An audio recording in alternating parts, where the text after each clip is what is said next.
And here we are.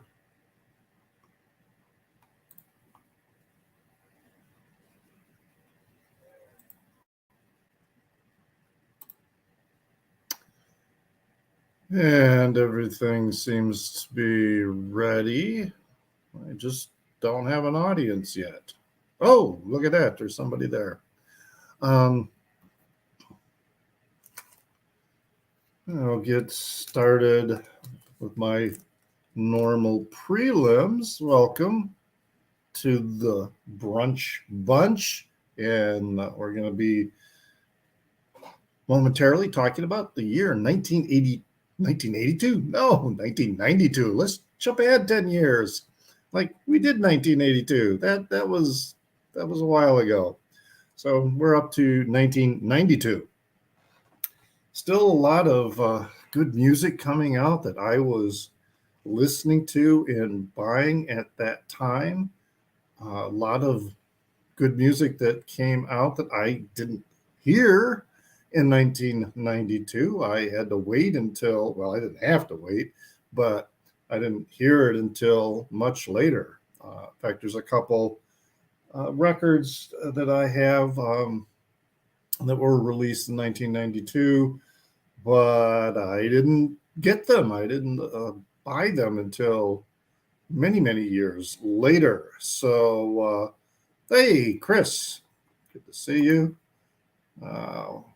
Bring you up on in the backstage here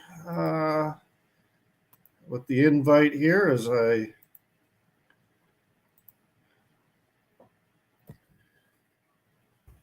put that out for you. And then, so yeah, and then, recently I was in Washington, D.C. That was a business trip, and there's a record store that I went to there in Falls Church, Virginia. It's called the, oh, where's my receipt for that? Haha, it's over there. Let me get it.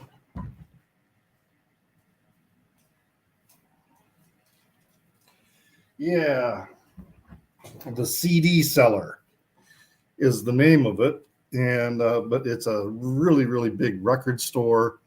Lots of material there. Man, I picked up a bunch of Staples singers and Mavis Staples. I mean, because it was like one of the first record stores that I had been in the last several months where they had any. I mean, I've been to so many record stores where they'll have the little the card for Staples singers, and but there's nothing there. So I was kind of excited by all these records that were in there. So um, let's bring Chris up. How you doing, Chris? Hey, how are you? Good, good. Ooh, I think I need to turn up my volume a little bit so I can hear you. Um, Is this better? no, it's my volume. I had my laptop volume turned down, so uh, now I now I have now I have it up. I can hear you just fine. Okay. So, but yeah, I went a little wild on the Staples singers and Mavis Staples, and just because I was so surprised, and they actually had a really big orchestral music section, and I picked up a few records in there from there as well. So it's such a big store, and they closed at 6. So I'm working. I'm on this trip. I'm meeting with. Mostly it's a trip to meet with my colleagues, who most of the time I'm only talking to online. And then so I says, "Hey man, this place only closes at 6. Let's cut out early." So yeah, we did that, and uh, it's such a big. I mean, they have uh, a whole aisle of just their new records, new acquisitions. I mean, so they're not new; they're used. But this it's a whole row that's probably 20 yards long, and it's just all the brand new stuff that they have got in there. And the first time I was in that store, the time I got there was an hour left until closing, and all I had time to do was go through that section of the new of their new acquisitions, and then this time I skipped over the new acquisition, that row, so I could go through the rest of the store and find stuff. So, and look who else we got here? We got Jorgen, away from Sweden. So Jorgen and I have pulled a bunch of records, and none of them will be the same, probably. Oh, so we're gonna have. You think? I'm thinking with what I pulled, probably. Okay, all right. So there'll be some good diversity then with what we'll be showing. That's great. I think the ones that I have pulled are probably going to be a mix of, well, they're mostly going to be fairly well known. I don't have anything really obscure from 1992. As I've got some CDs and I've got some vinyl. I have maybe one that might be unfamiliar to some people, but hey, we'll see. I'm going to say right now that 1992 was maybe not the best year. I'm not going to say it was the worst year either, but it was definitely a middle year where I don't think that was not that much interesting. I had to dig very deep in different kind of formats in order to find a great bunch. It's not as much as it used to be, but I hope it will be somewhat anyway interesting. And I thought 1992 was pretty damn awesome. So wow, I pulled a lot, and and again, I'm thinking I only have one example of something that I bought at the time that was like really brand new to me. Everything else, it was bands that I was familiar with, but there was one band that made a debut in 1992 that I picked up and was an instant fan with them. So, let's we can get started here with showing our records. And Chris, you can get us started here as we go around the horn, as they say. All right, let's go with. All right, we'll start it off with the Lemonheads. It's a Shame About Ray. I had this on CD back in the day. They actually released the 30th anniversary version this year. So it's got a bonus disc with bonus tracks in it. And so This is, in my opinion, the Lemonhead's best record. So this is Evan Dando is kind of doing his sort of punky but sort of country rocky. I'm like the 90s version of Graham Parsons on this record. The record's barely over 30 minutes long, very catchy, poppy tunes on it. So that's what I'm starting with. Most of my records will be a bit heavier than this one. Well, I remember, the Lemonheads, but I never bought anything by them. So I remember them, again, mostly because of that MTV show that I always talk about in the 90s. 120 minutes? Yeah. But, and I liked what I was hearing. It was just something there were a few records like that a few bands that were played a lot on 120 minutes that I liked. But for whatever reason, something else distracted me when I was in a record store. And so I bought that instead of that. Yeah. So, I'm sure there are different bands that I would say that for. Was that the band with that song No Rain that was heavily rotated? No, that's Blind Melon. Yeah, and I used to have Blind Melon. With that cover of Mrs. Robinson. Yeah. Mrs. Robinson, was the famous song on it that Evan Dando actually hates because the record company made him do it for the record. The first pressing actually does not have Mrs. Robinson on it. Then the record company insisted that they put it on there. Yeah, those record companies. It's not that. It is kind of familiar to. I used to have that Blind Melon CD, and I, really familiar liked it, but I don't know what I happened. think that was from 93 or 94. I don't think that was from 92, but I could be Yeah. wrong. That is correct. I don't know what happened to it though. But it's I think familiar to Simple Minds. Don't You Forget About Me? Who they made as a movie Yeah. against the will of them. That is, I have Pavement Record, but I don't have Slanted and Enchanted. Oh, since he mentioned it, let's just go ahead since I have so many to show. All right. So good one on there. All right. Well, Jorgen, what are you going to start us off with? I can start with something Swedish. All right. This is an album that 1992 was the year when I graduated from gymnasium, turned 18.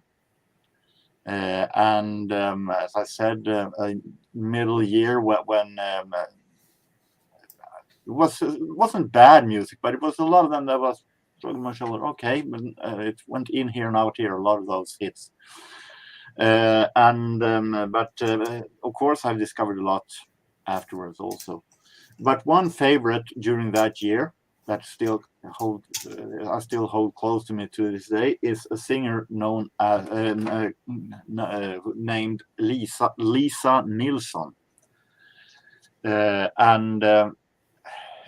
this was her real breakthrough year, when she had her first real major hits.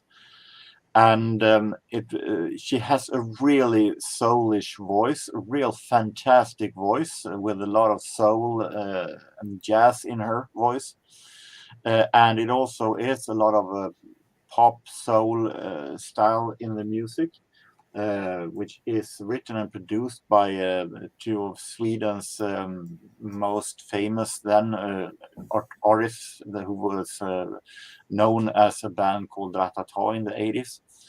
And this is a real nice favorite album that I bought actually in August this year, 1992. Real fantastic with great lyrics, real fantastic lyrics. So highly recommended, even though she sings in Swedish. Well, nothing wrong about that. I have records that are sung in different languages, and I really, really enjoy them. So there's more to it. Although if they have an English translation of the lyrics, that helps out sometimes. Some of the songs of this album, some of the singles actually were later translated, made in English version. So this is her main his single was a song named "Himlen runt hörnet" that also will be released in English as "Ticket to Heaven." Wow. Okay. All right. Well, kind of another breakthrough for this band. That's the only record I have of them from 1992. Is this one here, the Jayhawks, Hollywood Town Hall.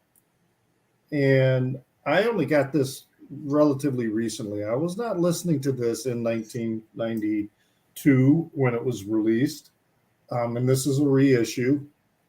But really, it's really, interesting, kind of like that jangle pop with a little bit of a country flair to it. Very catchy, and a lot of good vocal harmonizing going on there with the two lead vocals. They got Mark Olson and then Gary Lohr. They're from Minneapolis, right? I'm sorry? They were from Minneapolis, I think, right? The Jayhawks. Yeah. Yes. And I thought for a long time, for some reason, that they were Canadian. But no, they're not. And so finally got this really, again, I'm going to say they're kind of like, let me think here. they've got a little bit of that jangle pop to them that, was REM, but then they have a little bit of a country twang to them. And so it's all, I guess they're kind of hard to categorize. And there's a little bit of the Heartland rock thing Yeah, with it as well. Yeah. Good stuff. Always enjoyed this. So yeah, if you like that style of music, I would recommend it to anyone. I have a Jayhawk CD. It's not that one. It's the one with blue on it, which I think was a couple years later. Yeah, that's the only Jayhawks I have. And I don't see them often in a store. Not that of course, I'm not looking for them.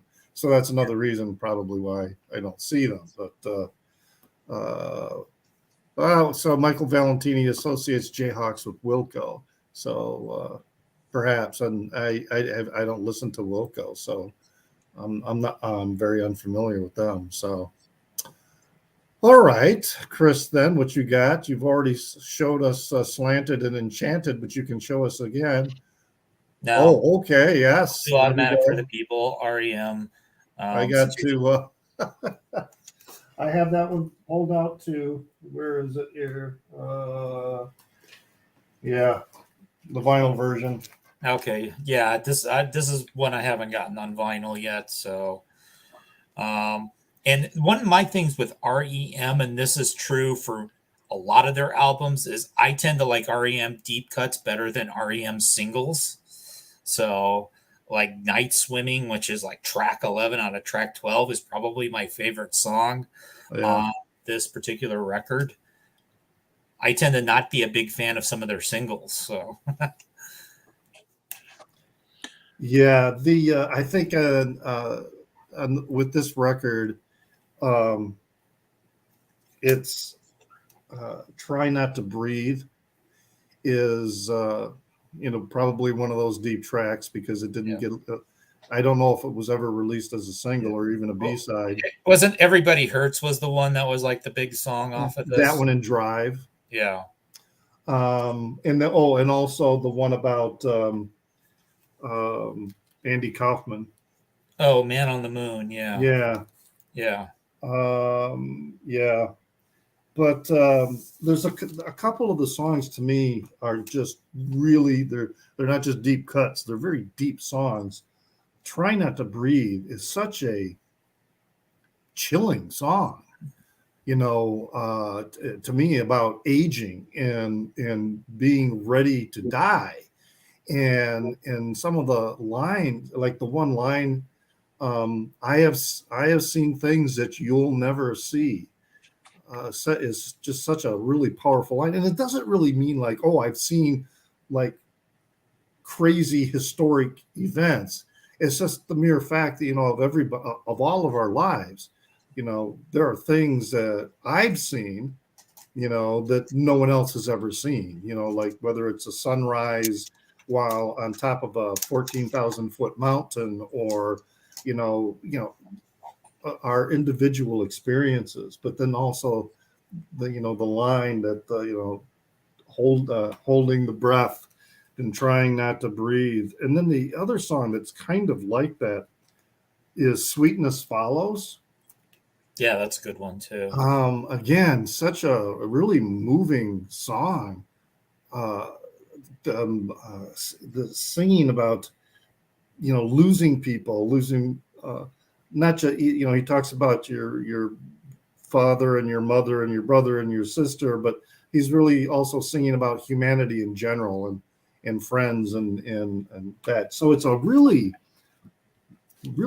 kind of a dark mood to the record. And you get we just talked about Out of Time last week, right? Which was the album they put out the year before, and this one's definitely moodier. Yeah. Oh yeah. And Monty Got a Raw Deal. That's a good song. I really love that. Again, a classic line in there, what is it? The mischief knocks me in the knees. Then singing about, sometimes you just got to let go, of whatever things are happening in your life. I can say that I'm not talking that much because this album I don't have, but I want it. It's in my wish list. Yeah. It's I was when I was listening to it this week, I was really trying to figure out. I mean, I love the album, the REM album that everybody loves to hate, and that's Monster. Um, but this, you know, was so much better than Out of Time in the way it was put together. Um, yeah, it's one of those albums that's like you said, Chris. The deep cuts on it are way better. I mean, the hits were good. I like the hits. I mean, you know, in fact, this was one of the records that I was learning how to play guitar. So this was one of the records that I wanted to learn how to play the songs. Uh, and so there were a couple that I learned how to play. Not very well, mind you. not well enough to play in front of agree people. that the singles on that album is really good, Drive and Man on the Moon and so on. But I don't maybe like it. I think the video for Drive might be the worst rock music video ever made. I don't even remember the video. It was a 3.5 minutes long stage dive. The only thing you saw was Michael Stipe rolling among the fans in the stage dive. It was extremely boring. Oh, I thought that was I was the Everybody Hurts. That's the one when they're all stuck in the traffic jam. And they get out. Everybody gets out of their cars. It's a good song, but yeah, the video was, I don't know. Sometimes I don't like music videos because you become preoccupied with watching the video as opposed to listening to the music. I'm a huge fan of music videos if they are made really good. That is, Yeah, because it is in my opinion an art to take a song and make a movie about it for 3 minutes. yes, yeah. And make do it not really. disagree. I'm really a huge fan. I've been since I saw music videos in my childhood. I've been a fan of music videos. The problem is that they have to use some imagination sometimes, and that has not been it. You have the only thing to do right today or music videos where you're selling the artist, how good it looks, and she looks, how she danced, and no imagination whatsoever. And that is why I think the music videos has become stale when you don't use your imagination of the song. Yeah, you need a good producer and a director, as well for a good music video. I mean, sometimes with like the modern videos that people put up on YouTube, sometimes the best ones are made by people who don't have a lot of money and have to be creative with like limited resources. Can sometimes do pretty cool things. I think one of my favorite videos of all time came also out this year. It was Genesis, Jesus He Loves Me. Jesus He Loves You. I think that one is so magnificent, funny, hilariously satire, and Phil Collins acting is fantastic. Touch the screen, touch the screen. Touch the screen. And they're dragging away And to go with John's comment, I think Fables is usually the 80s REM record that people usually like the least. And I think Monster is usually the one that gets the crap for the 90s records from like the general public. Although I like Fables of the Reconstruction. Yeah, and in fact, I think one of the REMs that took a long time for me to warm up to was I can't remember if it was Dead Letters or the other one about that time that actually is Dead Letter Offices. That was like the B-sides one. Yeah, so it must have been the other one. I have it on CD, and I just can't remember what it's called now. But that's one that Michael Stipe eventually said that was his favorite record. I can't remember what it is. Now I'm going to have to go. What time period was it? Well, I don't know. I tell you what, it's going to be Jorgen's turn. So Jorgen, why don't you show, and then I'm going to go through my REM CDs and find them. I can connect to what Michael Valentina mentioned about Sledgehammer and the video. And while we're at it, Peter Gabriel, Us. That having some really great videos. Steam is an attempt to, of course, ride on Sledgehammer with a video with amazing budget and everything happened at the same time. But the album itself is really, really great. It's beautiful and at part also real funky. Steam is a real funky, great song. Digging in the dirt, really kind of mysterious and little dark song. And I think this is a really, really great Peter Gabriel album. Sadly, has been a little bit in the shadow of many of the albums today, but I think it's an album worth lifting up. Yes, that's all. That is one that I was surprised I didn't have, because I was, going through the releases, to identify the ones from 1992, and that one popped up, and I said, "Oh yeah, I got that one," and I realized, "Oh no, I don't." Jeez, this is the one I was thinking about. Reveal. Okay. Also a favorite of mine. Really great. Yeah, but it took me a while to kind of warm up to it. Yeah, and so this is and then Up. I haven't listened to this in such a long time. That is a really, really great one. Really a relaxing album. Yeah.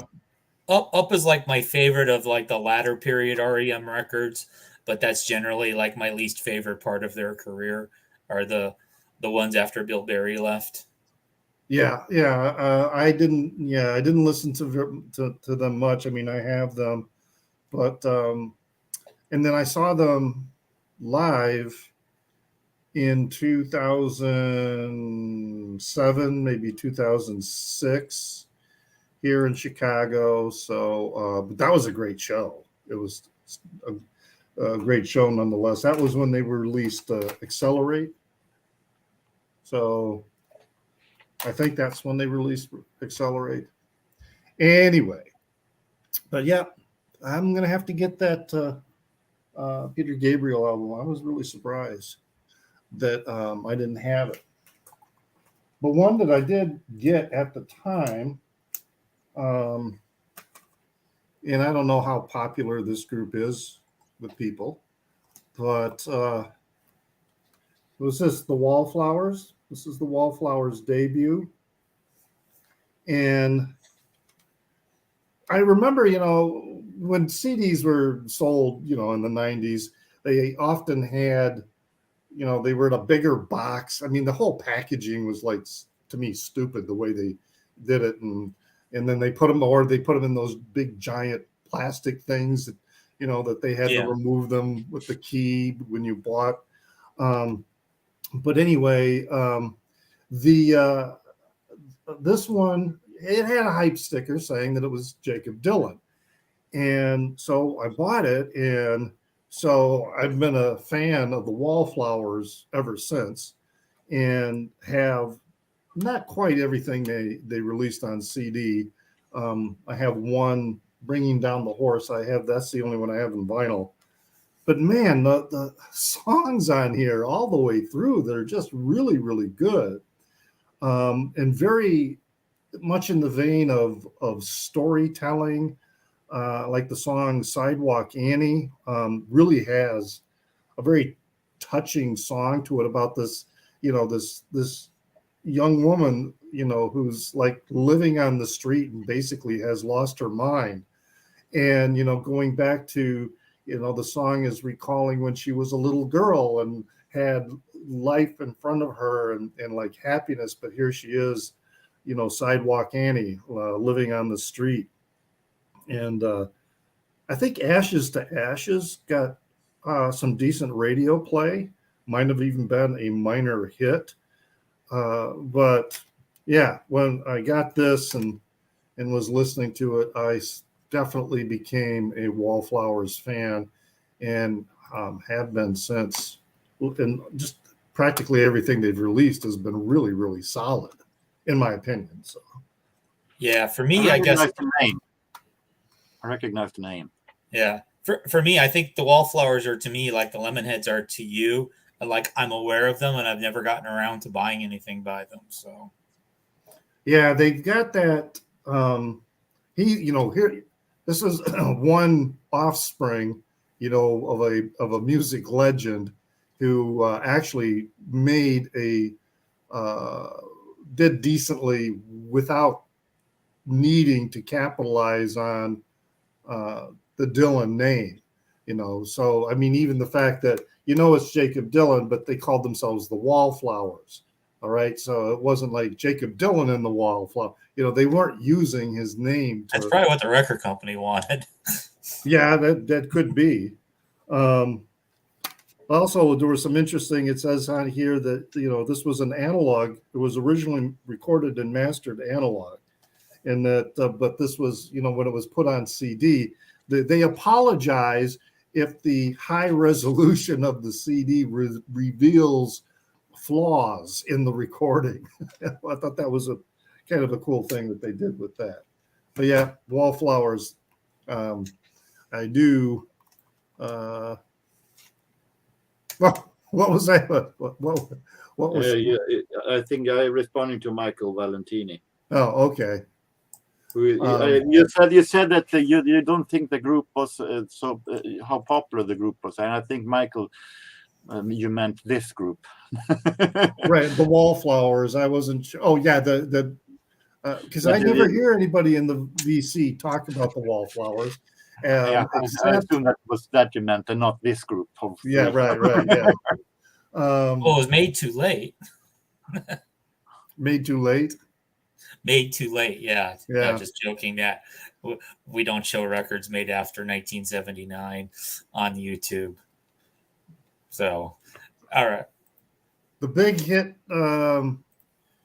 Michael Valentini from here, I think, is Ashes to Ashes. But the big hit that they had as a group might be on the one that I have on vinyl, and I can't think of what it is. So, maybe I'll dig it out and try and find out One Headlight. Yeah, One Headlight.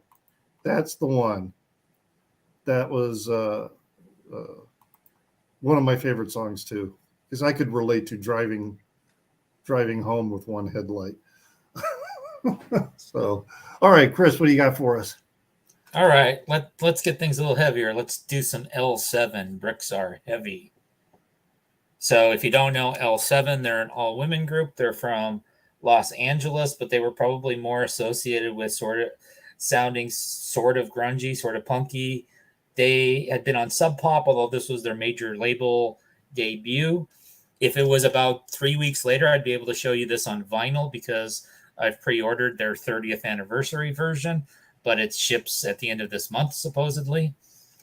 And so these women were just straight ahead, instant mosh pit. If you were at the show, some politically charged stuff like Wargasm, One More Thing, Mr. Integrity. So this is just great stuff. And Jorgen, you wouldn't like it. Would I assume that L stands for ladies? The L7 is actually supposed to be like old slang for square, which but I don't know why they picked that as their name, but that's the story I heard. So yeah, this is, my opinion, their best record. The one a couple years earlier than this that was on Sub Pop, which was called, what was it called? Smell the Magic, is the other one by L7. That's really good. Yeah, that's a curious name, L7. I'd really never heard it in any vernacular anywhere. So, yeah, let's see if I can find. Oh yeah, then there's the L7 tattoo on the back of someone's legs. I think that's the bass player's legs. Okay. That's on.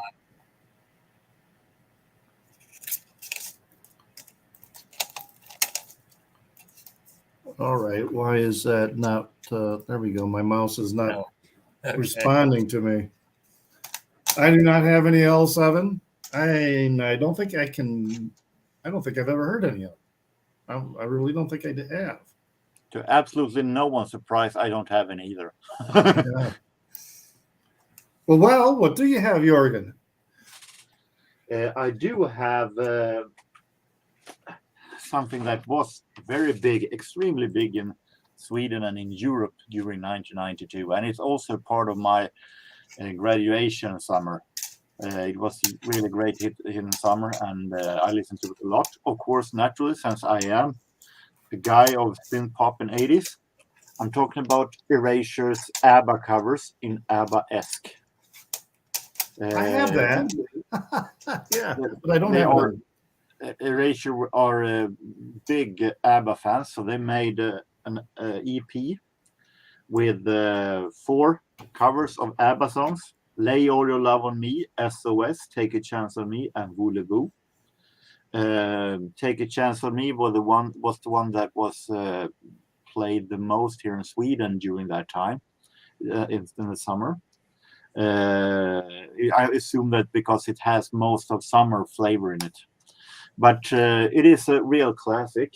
And actually, it was so huge here that in the autumn, a Swedish band called Webstrarna made an EP, a response EP, where they covered 4 Erasure songs instead, during the name Erasure-esque. Okay. Where they did rockier covers of Stop, Blue Savannah, Old L'amour, and Hallowed Ground. Oh yeah, those are I like. So it's pretty fun. 2 for the price of 1 from 92. Right. Yes, I didn't realize that ABBA-esque was released in 1992. I have it on CD, and and I've always enjoyed it. I bought it probably later 90s is when I probably bought it. Because I'll also say that this was not the first time that Erasure covered ABBA. They made a version of Gimme Gimme Gimme in the 80s also. Yeah. My first Erasure was I Say, I Say, I Say. That was and then that led me, to the others. So and that will come back to in 2 years. Yes. Right. Actually, it was Pop, the hits. That was my first Erasure. And I still have that when I bought it, and I played the hell out of that. Anyway, all right. Let's see, where do I want to go next? All right, I'm going to go with this record that just blew my mind. And so, the older you get, the more, there's good music and all that, but the older you get, the more music that you listen to, it becomes rare to experience something that, you go, wow, this is like really different or something like that. It happens, but when you're young and you're buying records, when you're first buying records in your teens and in your early 20s, everything sounds great. Everything you hear is new and different. But the more you listen to music, you listen to so much music, it's really hard to find something, encounter. And this one is one that it was a total wow moment for me. Rage Against the Machine. Just totally blew me away. The cover is just one of those covers, iconic cover. I bought the picture disc, so I have that hanging on the wall with this cover, which is famous, very famous photo. I think it was an Associated Press photo of a Vietnamese monk in 1966 who was protesting the Diem regime there in Vietnam. Yes, we see that you also have that. It is, and probably, it looks like the same 20th anniversary edition that I have. Yes. Yeah, because I've got the hype sticker on the outside of my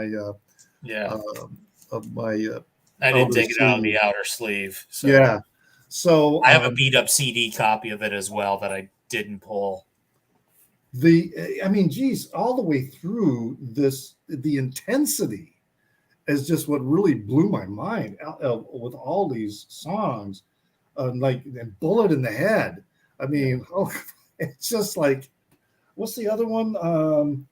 Killing in the Killing in the Name. name of Jesus, everything on here is just Take the Power Back, yeah. Fistful of Steel, I mean, Freedom. these guys were not effing around. Yeah. And it combines really hardcore rock and also the lyrical style of hip hop and rap. And it just, oh man, it's just one of those records that is so amazing. And I listened to it just the other night again to recapture that feeling. And it really is true what Rob Halford has said, that there's music when you hear it for the first time and then you hear it again later in life. It just brings you right back to that moment, you know, that the mindset of how old you were at that time and in your life at that time. So this is one of those records that does it. Yeah. I got a few things to say about the Rage record. One of them is because I was going to show it in a couple rounds, but you got me. But one of the things is like when it came out and I was in my early 20s, it's like, okay, I'd put on the CD, I'd have my headphones on. It was so intense. I could only listen to about 3 songs, and then I would need to listen to something else because it wasn't because I didn't like it. It was just that it was like too intense to listen to the whole album, especially with headphones on. It's exhausting. Yeah. It really is. Also, there was a period a couple years later when I was living in Colorado where I had a roommate who thought we should wake up and get ready for work every morning listening to that. So I got burned out on it for a while because he overplayed it. So someone is anticipating that Jorgen is probably not a fan of Rage Against the Machine. A no-brainer. Their next record I never bought, so I probably should. Like there's let's see, Evil Empire.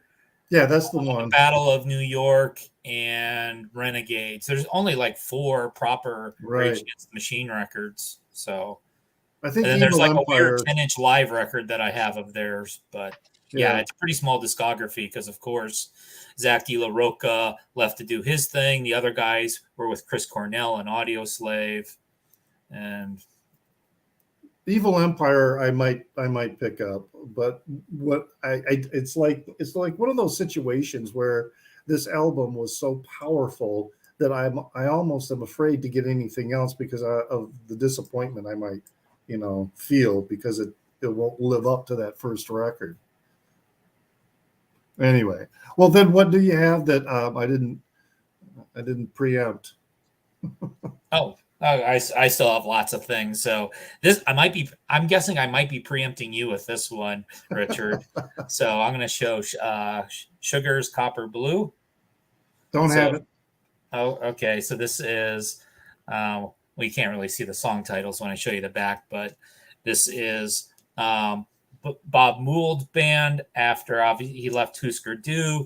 He did a couple solo albums, and then he had this band that did, I think about 3 albums. I think this, if I remember right, this was the biggest of the 3. Then he went back to being a solo artist. He's still putting out stuff to this day. I've got a lot of his work. I'm not a completist on him, but I've got quite a bit. And so, I'm trying to remember. If I Can't Change Your Mind, I think that might have been the big song on here. There's a song called Man on the Moon, but it's not the REM song. It's a different song. Changes, I think, was another one that got some play off of this. So I don't know if you guys have heard this or not. Yeah, I never heard of that. So, see, and I'm not familiar with Husker Du either. I mean, I know of them, but that's another band that I have not really explored yet. All right. Well, I didn't steal one from you. Yeah. I never heard of It's that one band. I'm gonna probably be looking into, especially after I figure out where I want to start with Husker Du. Yeah. But I think if you get one Sugar album, I think Copper Blue would be the one to get. Okay. Well then, Jorgen, what have you got? I was asked a couple of weeks ago about this band and this album, and I thought, of course, I will show it when it's the right proper year. This is a genre that I've discovered big for the past 15 years that I really like, and that is acid jazz. The really great combination of soul music and jazz music, and it's very, very smooth and relaxing. And this is the first album by Brand New Heavies, self-titled. And I'm not going to say that this is their best album. I'm going to come back to them later on in the 90s with even stronger albums, but it's a really good album. Smooth, relaxing, with some really, really amazing songs for nighttime, maybe, or evening time in the city. Really, really amazing with great jazz harmonies in it. And Acid jazz. I have more acid jazz to come the next round also. Oh, okay. But I have a friend of mine burned a compilation of Brand New Heavies, so I have it's a burned CD. It's not an official CD, so but I am familiar. I would assume that is the same compilation that I have. Could be. I don't know if it's probably was a compilation that he burned, although he may have he sometimes will create his own compilations of stuff that he likes and burn it to CD. Well, this one I think is going to be also in your wheelhouse, Jorgen, and it's Sade Love Deluxe.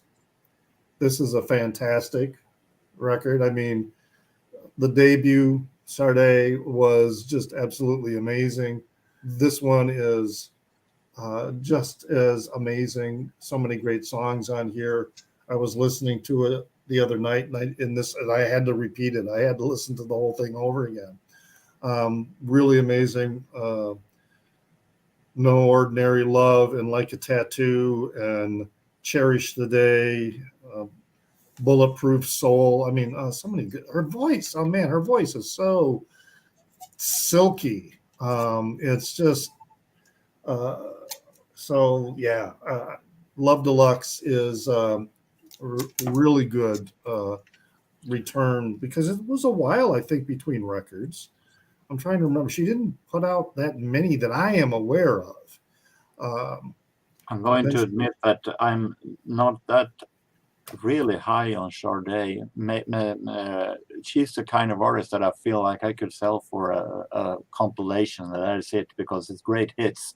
Yeah. But I bought this her most famous album once, and I thought it was I thought it was actually, as it went in the same tempo, very slow tempo, I thought it was a little bit boring actually. So I'm not that high. She has a great voice, but she has a great voice. It's really great sounding, but it's a little too slow, and I think the only thing I need with Sade is a compilation, and I have that one. I don't. I haven't seen that compilation. So what's it called? I think I have it though.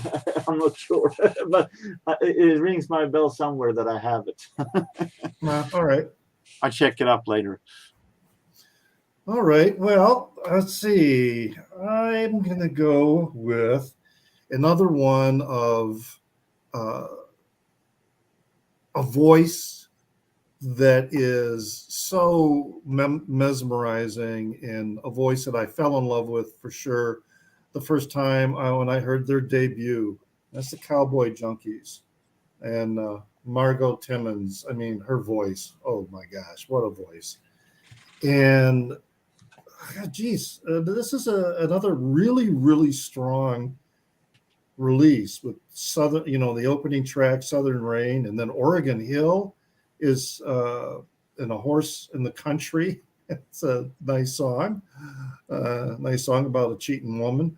Uh, it's her voice is just, I don't know, it's just really great. In the music that they had put together. Um, the only one I have that's on vinyl is their debut, the Trinity Sessions, and so I don't see Cowboy Junkies a lot in terms of vinyl. So I don't know how many really eventually got pressed. I do know that they play frequently here in Chicago. There's a couple clubs, very small venues, within just the last few years. The Cowboy Junkies were in Chicago and playing. So love Margot Timmons' voice, though. Wow, what a voice! It really, really is amazing. I'm putting up Wikipedia information about that Sade CD compilation. Okay. Yeah, Cowboy Junkies Trinity Sessions is the only one I have by them. They have quite a few. They have quite a few good releases. I mean, this one here is Black Eyed Man is really, really good. And then there's another one. It's a CD copy that I made.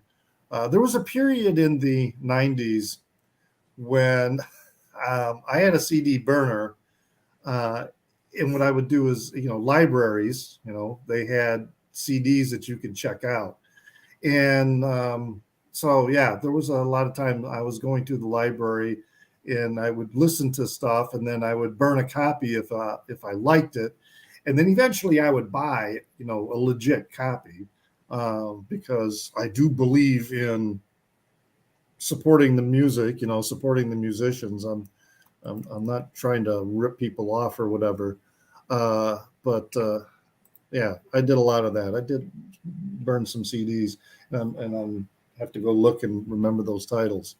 But I like a lot of their material that they have released, not just Trinity Sessions. So, Chris, you're up now. All right, we'll do some Sonic Youth. This is Dirty. I wasn't able to do Sonic Youth last week, but we can do them this week. Okay, you've got it as well. So the song I always come back to from this album, and this will tie a little bit into the Rage Against the Machine as well. The song "Youth Against Fascism." So there's like anti-Clarence Thomas lyrics in that song. It's very politically charged, and this song, and then some of the Rage Against the Machine album were things I if you told me 30 years ago you're going to listen to those when you're a 50-year-old man and they're still going to ring true, I'd be like, no way. And they do. Yeah. And it's kind of too bad that they do. Yes, it's sad but true. So I have most of Sonic Youth stuff. I have very little of it on vinyl because it's one of those things that I can't afford to replace all my CDs, and I don't think I want to. That one I have on vinyl, and I have Goo on vinyl, and then I have Daydream Nation on vinyl, and then the other stuff that I have is CD.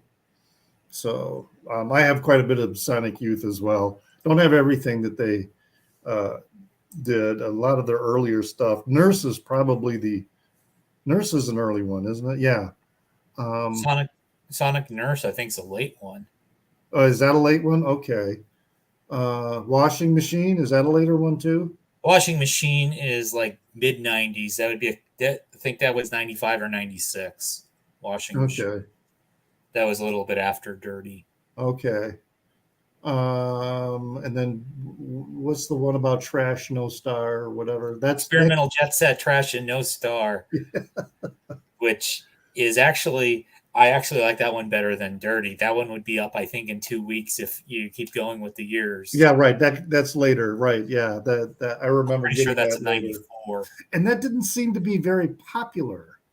Yeah. Um, Yeah, I think Goo and Dirty were both more popular, but I actually like Experimental, Jet Set, Trash, and No Star. I'm glad you remembered that. So, all right, Jorgen, what do you have? I said that we're going to go back to acid jazz, one of the biggest names in that genre, Incognito, and their album Tribes, Vibes, and Scribes, released on Talking Loud. And this contains their big hit cover of Stevie Wonder's Don't You Worry About a Thing. That was one of their biggest hits. But this is a really, really nice acid jazz pearl. This is really, really groovy and relaxing. I just love the harmonies in this one. It's a song called Pyramids that is really, really great. Amazing voice by Maisa Leak, at least on Don't You Worry About a Thing. Maisa Leak, who also did some great albums of her own. And if you like acid jazz, this is definitely one of the stuff to start with, because this is really amazing album. I know of them, but have not really listened to them. So I probably would enjoy that. So I'll have to start looking for that.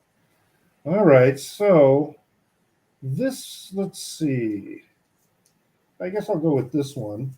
I've been showing them quite a bit, and that's the Social Distortion. And this was actually the first Social Distortion record I ever picked up because of 120 minutes. And so, watching, what was his name, Mike Ness. This is a music on vinyl release, which sounds fine to me. I know some people don't like music on vinyl because they say that it's just the CD being pressed on vinyl. Perhaps that's the case, but I like it. I like the way it sounds. To me, it sounds good. Purple vinyl.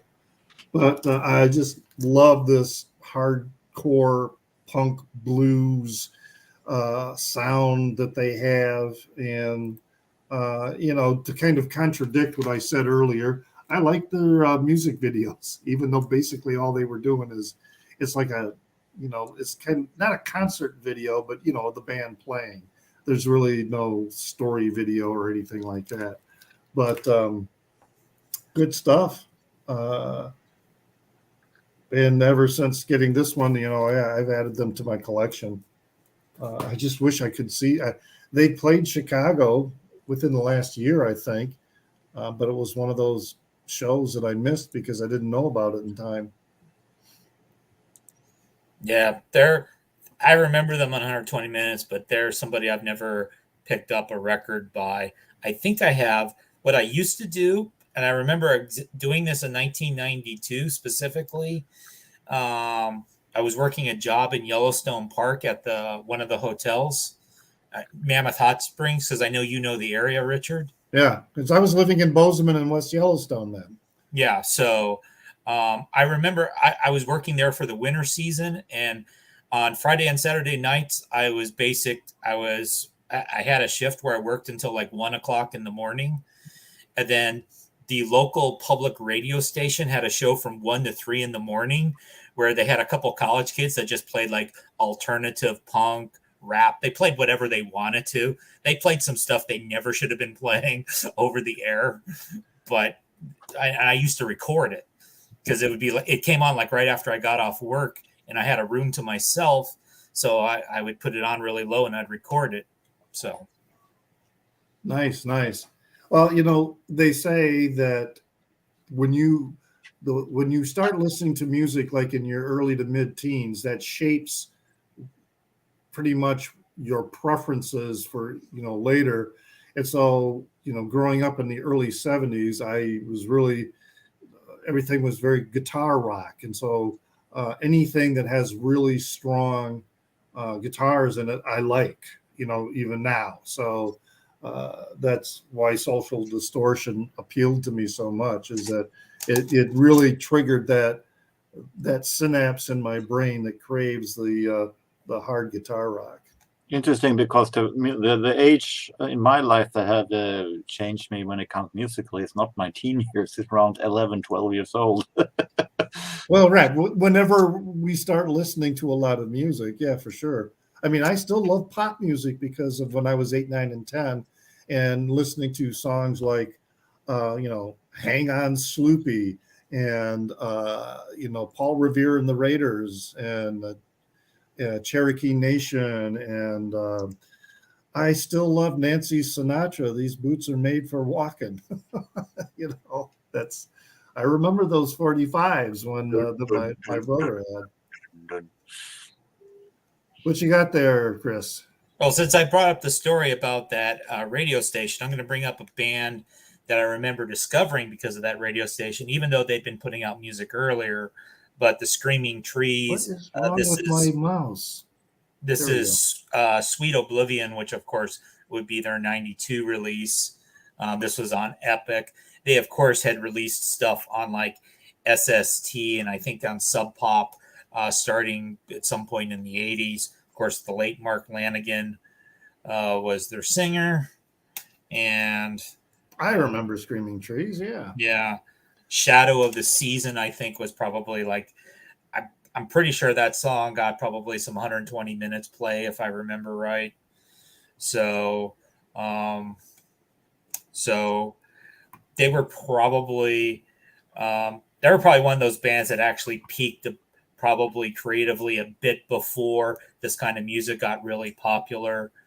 But then, of course, Lanigan did have a good career afterwards as well. Yeah, I remember them, but now I can't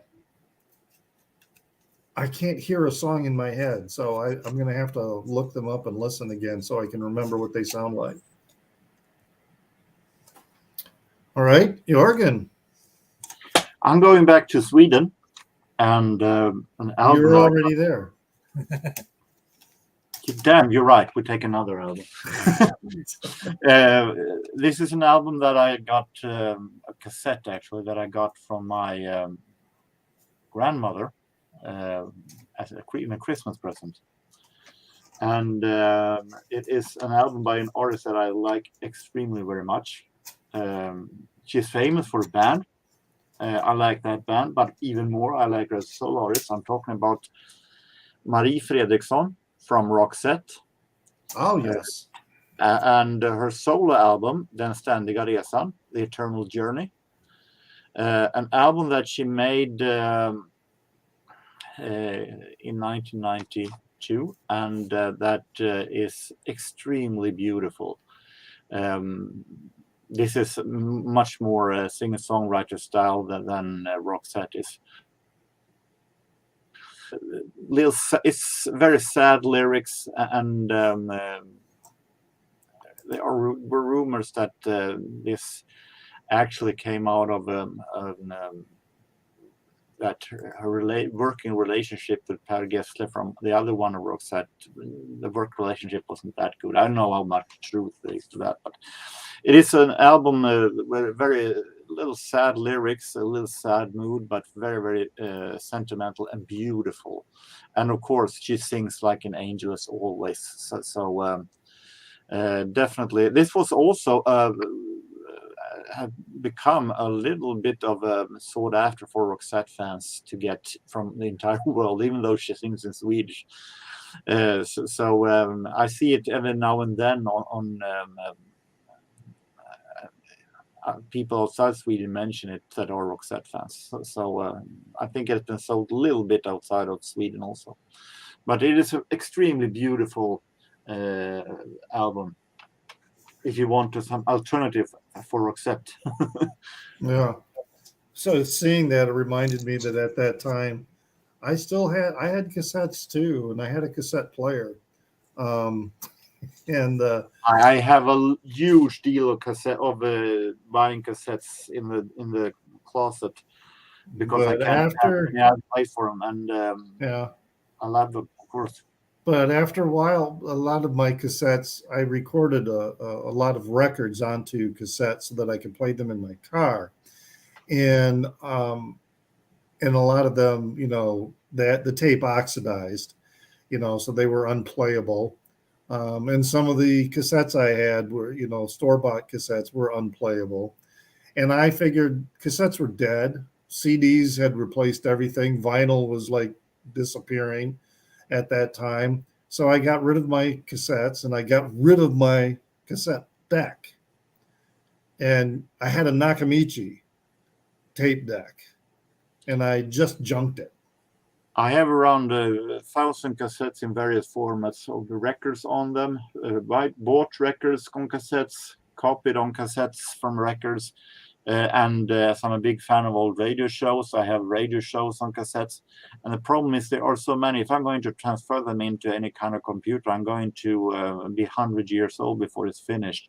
So I realize that it's for the best if I keep them and on a cassette and treat them as so that I can so I can have them. And I have cassettes from the radio shows that are from 1974 that are in great shape. So cassettes are underrated, in my opinion. Yeah, well, I guess I should have kept that Nagamichi because just for and then sold it. But I'm sitting there thinking, who's going to want to buy this? There's no way that they'll want to buy this. Cassettes are gone. Cassettes are dead. But then I'm going to admit that when it comes to cassette, they have one problem, and that is that you can't. It's very hard to cross between songs.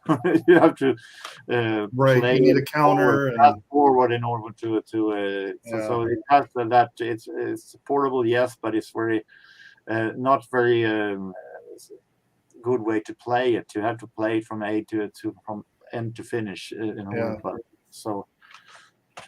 Well, as soon as they started making cars with CD players, then I didn't need to have cassettes because, I had CDs, but I had a CD burner that would divide up the songs from a CD in a way it would show me, okay, this will go on side 1 of your cassette and this will go on side 2. It would do that for me. Yeah.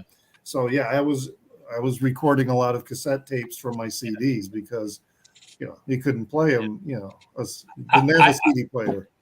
I had the Sony car Walkman, so you had like the little CD player, and then it had the thing that you would plug into the tape deck in your car, so you could play CDs rather than tapes. I had one of those. But if it was a bumpy road, the CD ended up skipping. Yes, this is true. It was rough until they finally did.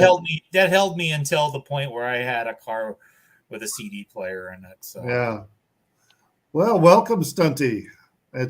You're now in the order, Hello. so that it's up to you now to show something. What do you got? Do you guys hear me well? Because I hear quite choppy.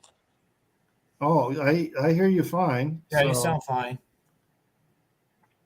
Okay, well, it will be weird. Well, you've been worse. A lot. I checked. Yeah, I checked. Again, like the 1992 for me is, I think, the first year where I go to the record stores every week. So it's quite a significant year for me. And it's also, I saw like, I have lots of EPs that are very important to me. It's almost more a year of EPs than albums for me. But I'll start with a record that we talked about or I hinted at last week. I think because of Michael Pilmer. And this is Daisy Chainsaw. Yeah. They had a second album, but they changed the singer for the second album. So the second album is basically not Daisy Chainsaw anymore. There's only one album and 3 EPs. And this is, the cover says it all. It is kind of like an Alice in Wonderland by way of the Yellow Submarine and Nirvana, metal, glam, it is just like there's nothing like them. It's the singer Katy Jane Garside. She's got like a pixie voice, but sometimes she will scream like you've never heard anyone wanting you dead, like, and sometimes she will go on an operatic singing at the same time. And it was a band that I was a teen. I loved them, but I wasn't sure if it was something serious. Like years later, I was like, is it something that is really important for me? And at one point, I realized, yes, it is. And actually, it's really a quite unique album. There's nothing I can compare it to in rock music. And they were kind of a phenomenon. They had quite a lot of hype. Chris might have seen them on MTV back then. But the thing is that like the singer Katy Jane Garside, after this or during this, the touring of this, she got mentally instituted because of like really collapsing mind. And I saw them live back then, and she had like hair to her knees, like white blonde dreadlocks and some pink, and she shaved her head on stage during the in a manic episode during the live show. So I wasn't surprised that like this was not gonna last. Since then they've the guitar guy who's the genius of the band and her have started another band called Queen Adrena, which is very successful but which is way more metal in a way, and I don't like it. Daisy Chainsaw. Yeah. That's a wild ass cover for sure. Yeah, and all the EPs are declination of this, and as you can see, this beast is the four of them. On the EPs, you see that it's an amalgamation of all the various drawings of them, and like this was also the first time I had like my taste was in the mainstream, that like that people incidentally so because if you guys remember the TV show Roseanne from Rosenbar, there was an episode where Darla, the youngest daughter, she sneaked out of her room during night to go and see a Daisy Chainsaw gig while they were supposedly touring in the US. And that is still odd to me that they would choose that band, because it's I guess the guys from the writing room watched MTV and saw that this was, but they were never featured in the episode. You just had like posters of hers, and like she wanted to go to a punk rock show, and that's, to the best of my knowledge, the only time rock music was or modern music was referenced in Essential, which I think was a good show. Actually, I think it was. I still look fondly upon the memories I have of that show with John Goodman. I used to watch that quite a bit when the kids were younger. As the kids got older in the show, you kind of have to forget. It's sort of like Game of Thrones. Just pretend the last couple seasons didn't exist. Yeah, but are you talking about the brunette girl, right? Not exactly. Right. Yeah. Darlene, I think what they were. Yeah, Darlene. I think what they were trying to do. I think the writers were thinking forward, that they wanted to eventually write her, as being, rebelling against her older sister, what her older sister was, and all that stuff. So it was probably a really purposeful choice for that band. But it's funny because, like, as you said, like the writers probably had this, like it was a mainstream show, and she was kind of like a closet goth punk. So it was kind of a catch-it-all. Like she was like the underground, and like everything went, even if it made no sense maybe for people who were really into a scene. But she was because the Darlene character was me in the show. Because the Darlene character eventually like went to art school and stuff. Right. So the older sister was like the popular one. She'd have been listening to whatever was in the charts. Right. Yes. She would have been the follower. But I think that both you, Chris, and Richard, you might be surprised by that album. You might like it very much. Yeah, I'll look it up and see if it's in the affordable range. It kind of is, but like it's Like you can probably listen to it online. That's what I mean mostly. Yeah, for me to listen to stuff, I can't listen to stuff online. Okay. I listen to stuff online I don't do any streaming service. And so when I listen to something online, it's really primarily just for me to hear the band and for me to kind of see if I like it. Yeah. And if it's something that I'm interested in, then it goes on my list. And when I see it in a store, then I'll buy it. That's what I mean. Like checking it out on YouTube All right.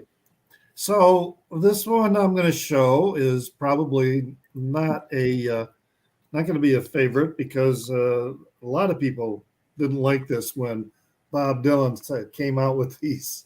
And if you don't like Bob Dylan's voice, you're really not going to like his voice on these. And this is this compilation, Good As I've Been to You. He did another one, I think it was called Under a Red Sky, that were, he was covers. He was doing covers, folk covers. And, but he's got Sitting on Top of the World, so classic blues. But, some of these other songs are just weird, like, Froggy Went A-Courtin'. And, but overall, I like this compilation and what he was doing here and that other one too. I don't know what happened to Under a Red Sky because I know I had that. And I can, there are some CDs that, I moved so frequently that over the years of me moving locations, things disappeared, and I don't know how or why or, whatever. So yeah, there's a lot of CDs that I'm like, oh yeah, I've got that. And then I start looking through all my CDs and I can't find it. But yeah, I suspect even with Bob Dylan fans, this era where he was doing these covers, people were not very impressed with it.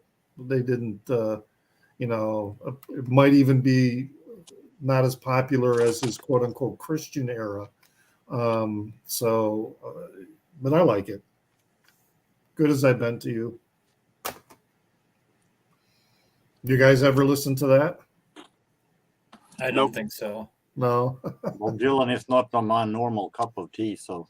Well, right. If you're already not a Bob Dylan fan, and especially if you're not a Bob Dylan fan because of his voice, you're really not going to like this. I like Bob Dylan. What's that? Yeah, I like Bob Dylan and I like his voice. Yeah.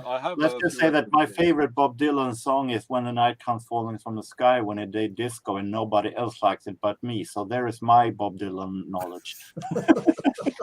I have some Bob Dylan records, but they're all like the obvious ones from earlier. So yeah. I don't think there isn't any of his releases that I absolutely totally dislike, except maybe. No, I can listen to everything, even his crooning years, like Nashville Skyline. I like Nashville Skyline and John Wesley Harding. So, well, I can just say that I haven't heard that album. I haven't heard his voice there, but I've heard songs from his latest stuff. And I can say that I would assume that he sounds pretty much like a canary on that album, comparing to how it sounds like nowadays. Because now that's what he made nowadays. It sounds like. But two of his best albums, there's the early stuff, but those two albums that he did, Good As I've Been to You, not good as that's what I just showed. I'm drawing a blank. Damn it. His comebacks, Time Out of Mind, and what's the other one? Love and Theft. Yeah. Time Out of Mind and Love and Theft. Oh, those are among his greatest releases. And I saw him live at the time, and you're right, Jorgen. I mean, the acoustics were kind of bad in the venue where I saw him, but he was mumbling his way through everything. It was like, he's old and he sounds old. End of story. yeah, My mom went to see him live some like 15 years ago, and she's still talking about that as the time she felt the most taken advantage of in her whole life, spending money. yeah. That was probably 15 years ago. That's probably about when I saw him when he was touring, and I saw him 2 years in a row, and it was basically the same tour. He's been heavily criticized for basically taking the same show on the road for 15 years. Yeah. Bob Dylan even played Murray, Kentucky, where I live. You would never expect. He played in our basketball arena. I think it was like 2013 or 2014. So I went there. All the old retired professors were there. And my take was the band was really awesome, and I wasn't all that enthused with Bob. So, yeah, well, and a gymnasium too. I mean, like I say, he's mumbling anyway, and then you've got the acoustics of a gymnasium. Yeah. Oh God, that would have been. And he was playing a bunch of not well known songs, so songs that I didn't know because there's a friend of mine at work who's like a really big Dylan person, so he was like all excited that he was playing like these rare tracks that most of us in the crowd were like, we don't know these songs. Yeah, he must know he's a legacy artist. What's that? He must have known that he's a legacy artist. I mean, if you go to see a punk rock band, it's normal that they're gonna play new songs. They play like a few of their classics. Right. But Bob Dylan, I mean, he can do whatever he wants. That's fine. But like everyone knows, like he should know better. And you have such a big catalog as Bob Dylan has, so many hits. You're bound to play the hits because people want to hear the hits. If you play songs from today, when they hardly play any older artists in radio, you don't get any promotion for your new albums. People want to hear the hits when you have some. So it's pretty natural. There's that, but there's also the fact that most of the people who would go see Bob Dylan in the past 20 years live, see him live in the past 20 years, the vast majority, I assume, haven't bought a new Bob Dylan records in 40 years. Yeah. I think Stunty's right, because I went to that. I was in my 40s when I went to my show. I was one of the younger people at the show. And as I said, I had my friend at work who's about my age, who's like a huge Dylan fan. But most of us were like, you're not playing All Along the Watchtower or Like a Rolling Stone, or that's the songs most people knew. But his band was awesome. Yeah. So if you go to a concert with any of the old soul singers, you're bound to hear the old hits. End of story. Nothing more. Right. It's nothing unusual. Well, all right, Chris, what have you got for us? Okay, this one is going to be one I'm not sure if any of you guys are going to know. Maybe somebody in the Peanut Gallery. So this is a band from Denver, Colorado called The Fluid. The album is called Purple Metal Flake Music. It's kind of I call it like heavy grunge. I think I showed Screaming Trees, my last tree around. It's sort of along those lines. They were pretty popular in like Colorado during this time period, but this was their first and I think only major label release. This album pretty much tanked commercially. They broke up. I remember one of the guys was in another band that I saw play a few times locally once I was in Colorado. But does anyone else know this band? Well, first time I've ever heard of them was you right there talking about it. Never heard of them. We lost Dante. Yeah, he'll come back. I think he's having on his end. I think he's having. Maybe you should put out a new link. Yeah, I think he's having trouble with his connection.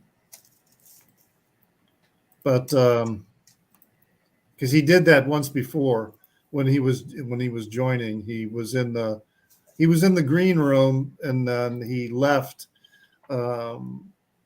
before I said he's back. He's coming back in. So um, there may be a Yeah, connection issue there in his place. I'm trying to get a better, because you guys hear me well, but for me, you all sound like robots, speeded up robots. But yeah, your feed's coming in good, so it must be our feed going out that isn't working too well. StreamYard must be having some issues. Well then, Jorgen, it's up. You're up. I'm going to go with a couple of 45s by the same artist. I think this might be more of a up in Stunty might know this. This is a British disc jockey, born Francis Wright, but to the fans known as Felix. Felix the house cat. Yeah, that might be him also. But he had a couple of really good songs in 1992. This is a kind of house trance, commercial house trance, maybe. This is extremely beautiful, really relaxing and atmospheric dance music that became pretty big, and I really love this song. It's one of the best dance tracks in 1992. Don't You Want Me? Follow up by another song named It Will Make Me Crazy, that also was really good. Unfortunately, I found the album by him and it wasn't all that interesting, so these singles are the prime of his career, but they are really awesome dance music, in my opinion, from 1992, and what would become techno and Eurodance. Interesting. I don't totally unfamiliar with them. Of course, I didn't really started going to the clubs until about 1994, 1995. And that's when I really started going to the clubs a lot. So that's about the era of the music that I started hearing in terms of club music. Well, then, Felix, what do you have, Stumpty? Well, just I couldn't hear anything that Jorgen was saying. I would now I can hear you. It's back. But Felix used to be. You were talking about Felix the house cat, right? I'm not sure that he was called that. I think they are two different people, but I'm not sure. I think it's him, but because he had several careers, and he used to do some really underground, like sexy, dirty, gritty house music. He's from Chicago, and then he went more commercial in the early mid 90s, and then he got back into kind of underground, but still Ibiza underground. And there's stuff that he did that I love, and stuff that I think is very bland as well. But yeah, he was a big name. He was the house cat is Felix Stalling. Oh, you're breaking up. I can't hear you. Yeah, I Felix can't. the Yeah, house cat. I had the same thing. Jorgen, you. Felix the house cat is Felix Stalling Jr. From New York. This is Francis Wright from the UK. Okay. Okay. But there you go. yeah, it makes sense. So I'm gonna talk about something very similar, Godflesh. Not at all similar. Godflesh. Godflesh is probably the closest band to metal that I like. It's not really metal. There's an element of metal. This is their third album, proper second album, with a pretty cool cover. This is, I don't know how to describe it. It is supposedly grindcore, but this is also very psychedelic. This features Robert Hampson from Loop and Maine, heavy psych shoegaze band, on the additional guitar, and it makes a huge difference. And this is this was a very important record for me, but also not just for me. This was for rock underground, alternative rock. This was a huge record. the single of this, like it also kind of introduced me, like they were interested in dub, in ambient, despite doing very heavy music. So the contrast was really interesting to me back then, and I believe that for most people this is still considered as their best and biggest album. And yeah, it is music that weirdly enough I struggle to describe it more than I did back then, I think. Because yeah, it's basically, it's kind of the only connection I have, one of the very few connections I have with people who are into metal music.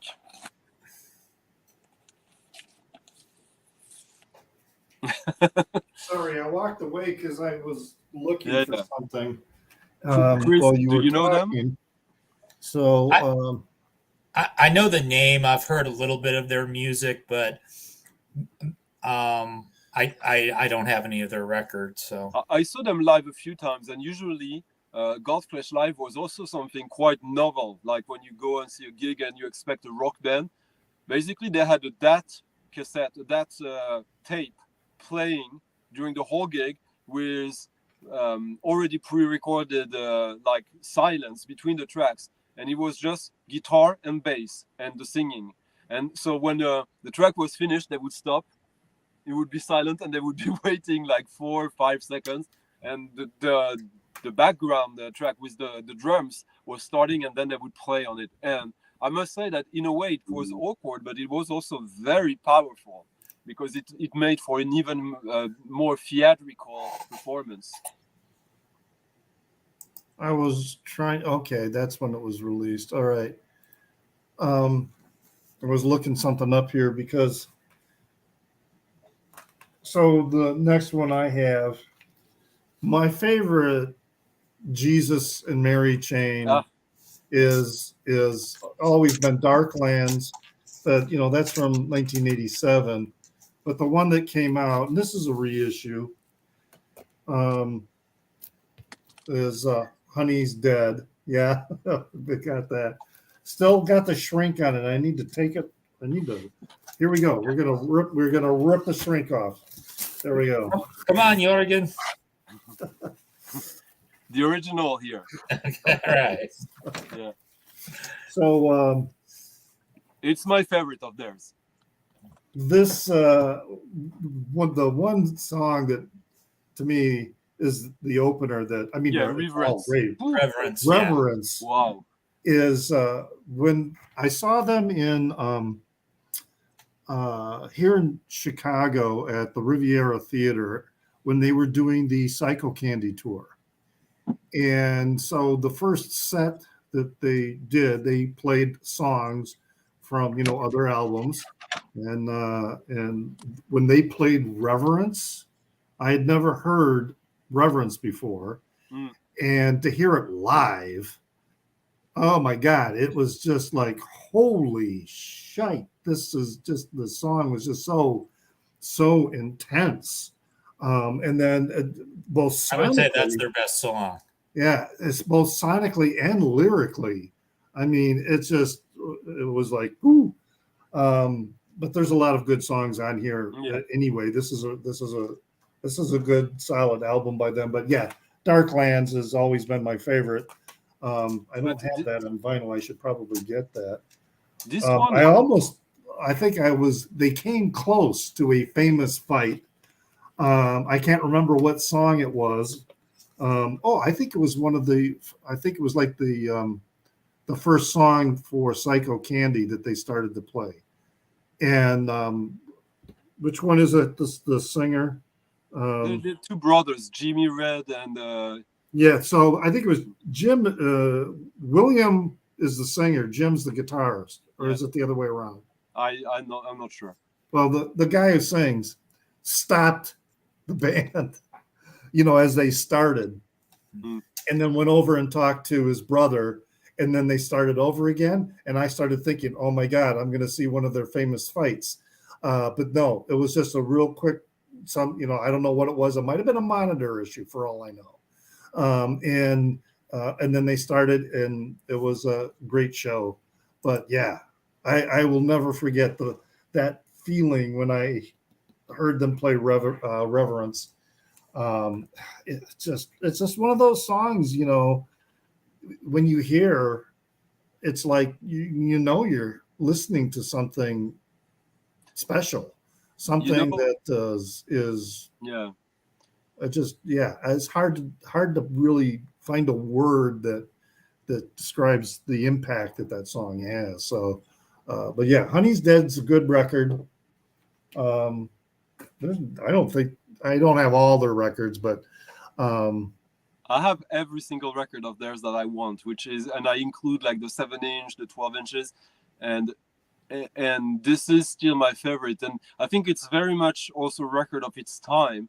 If you look at the previous stuff they did, it was rock and roll, influenced by the psychedelia of the Beach Boys, but really rock and roll in the purest sense. And this one is the same but so different because, well, there's Nirvana that has been already around, but it's not just Nirvana, it's the time, it's zeitgeist. It's much darker, but darker in a venomous way. It feels like that it's perverse almost in a way. There's something dirty about it, but that is corrupting a little bit. There's something it's telling about. I mean, look at what was going on in the world, like the invasion of Iraq and all that. It was like, it is.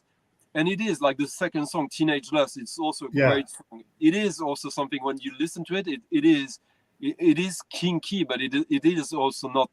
It's not happy at all. It is like a corrupting thing in a way. Yeah, that song, when you listen to it these days, comes across pretty creepy.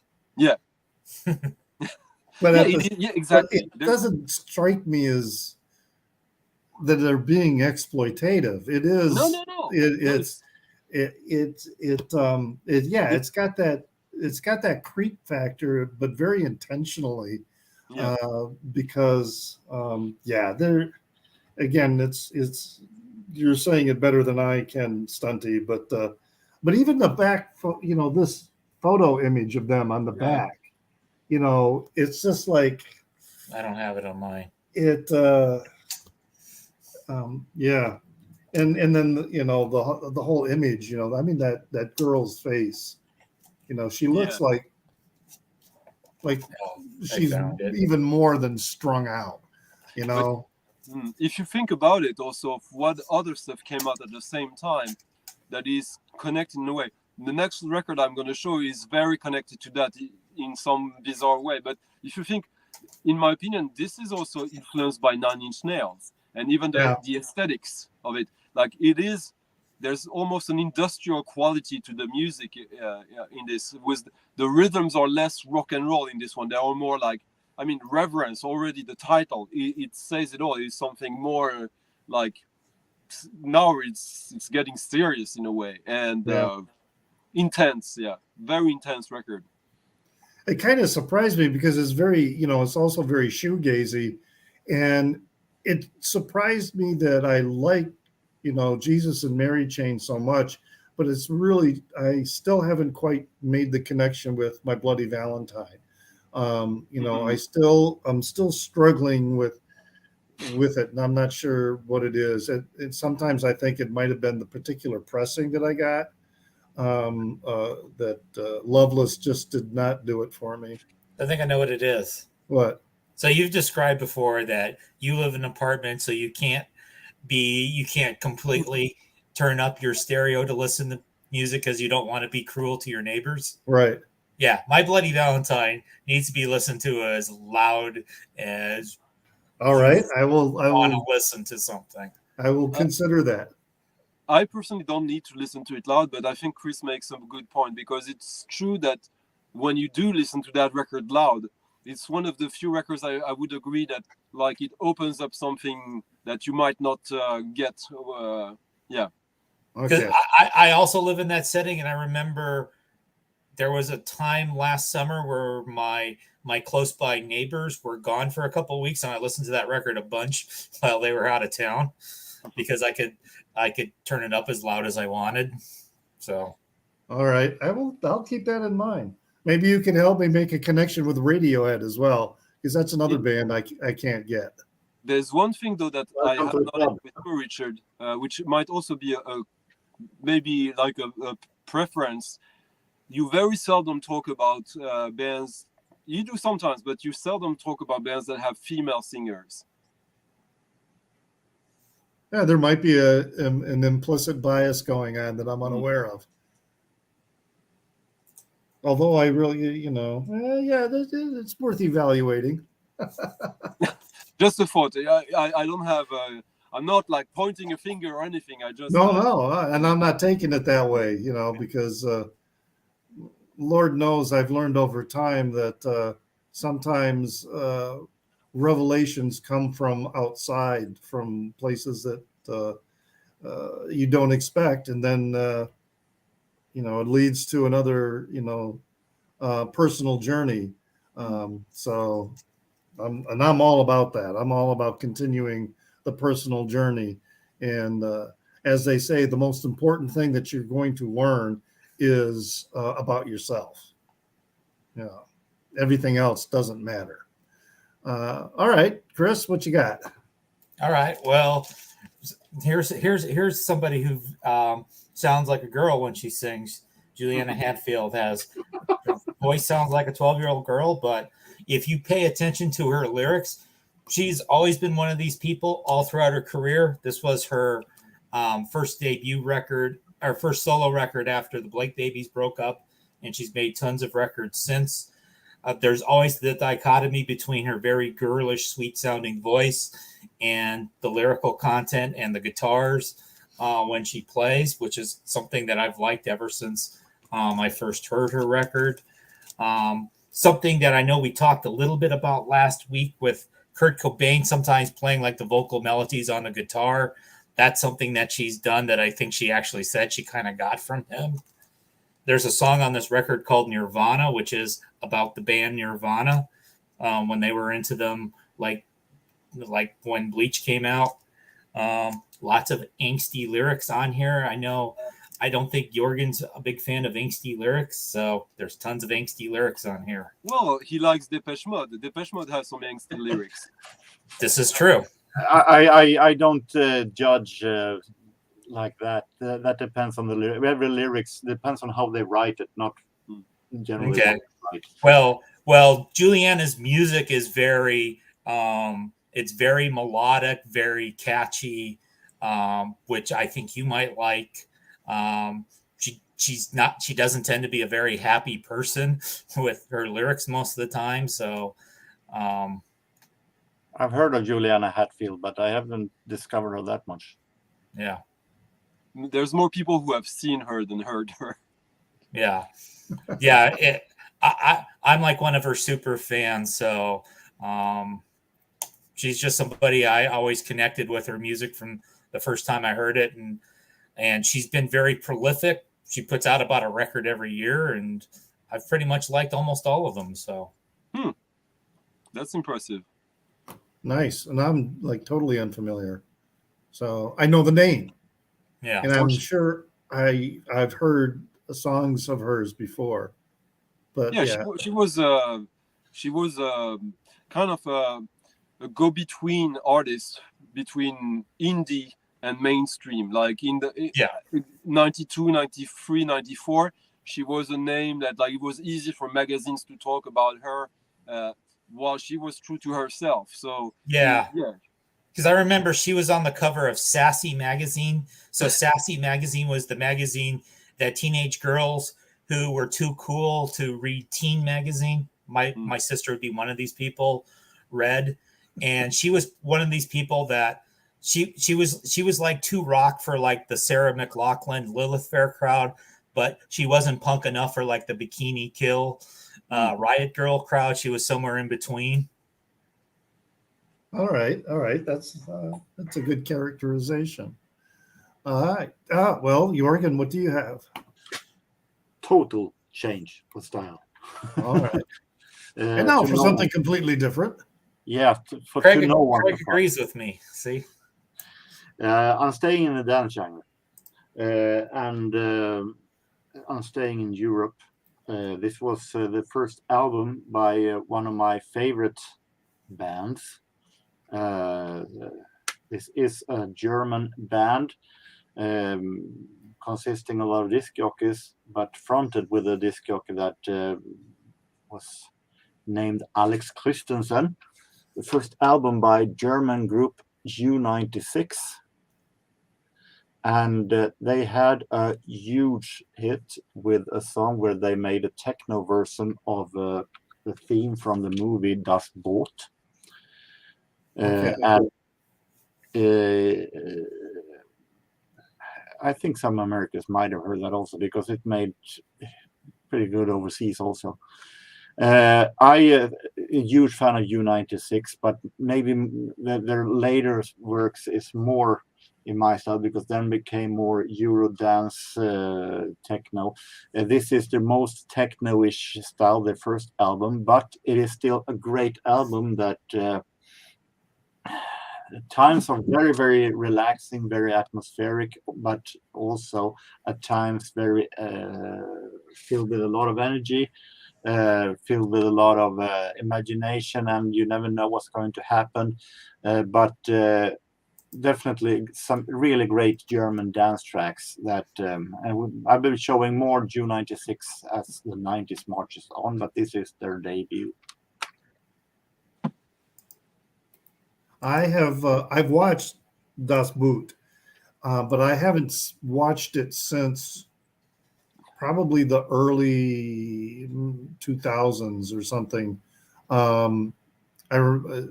It was like a huge international art house movie. I mean, it won an Academy Award, I think, for best foreign film. If you pay attention to the Academy and their recognition of films, and sometimes they get it right.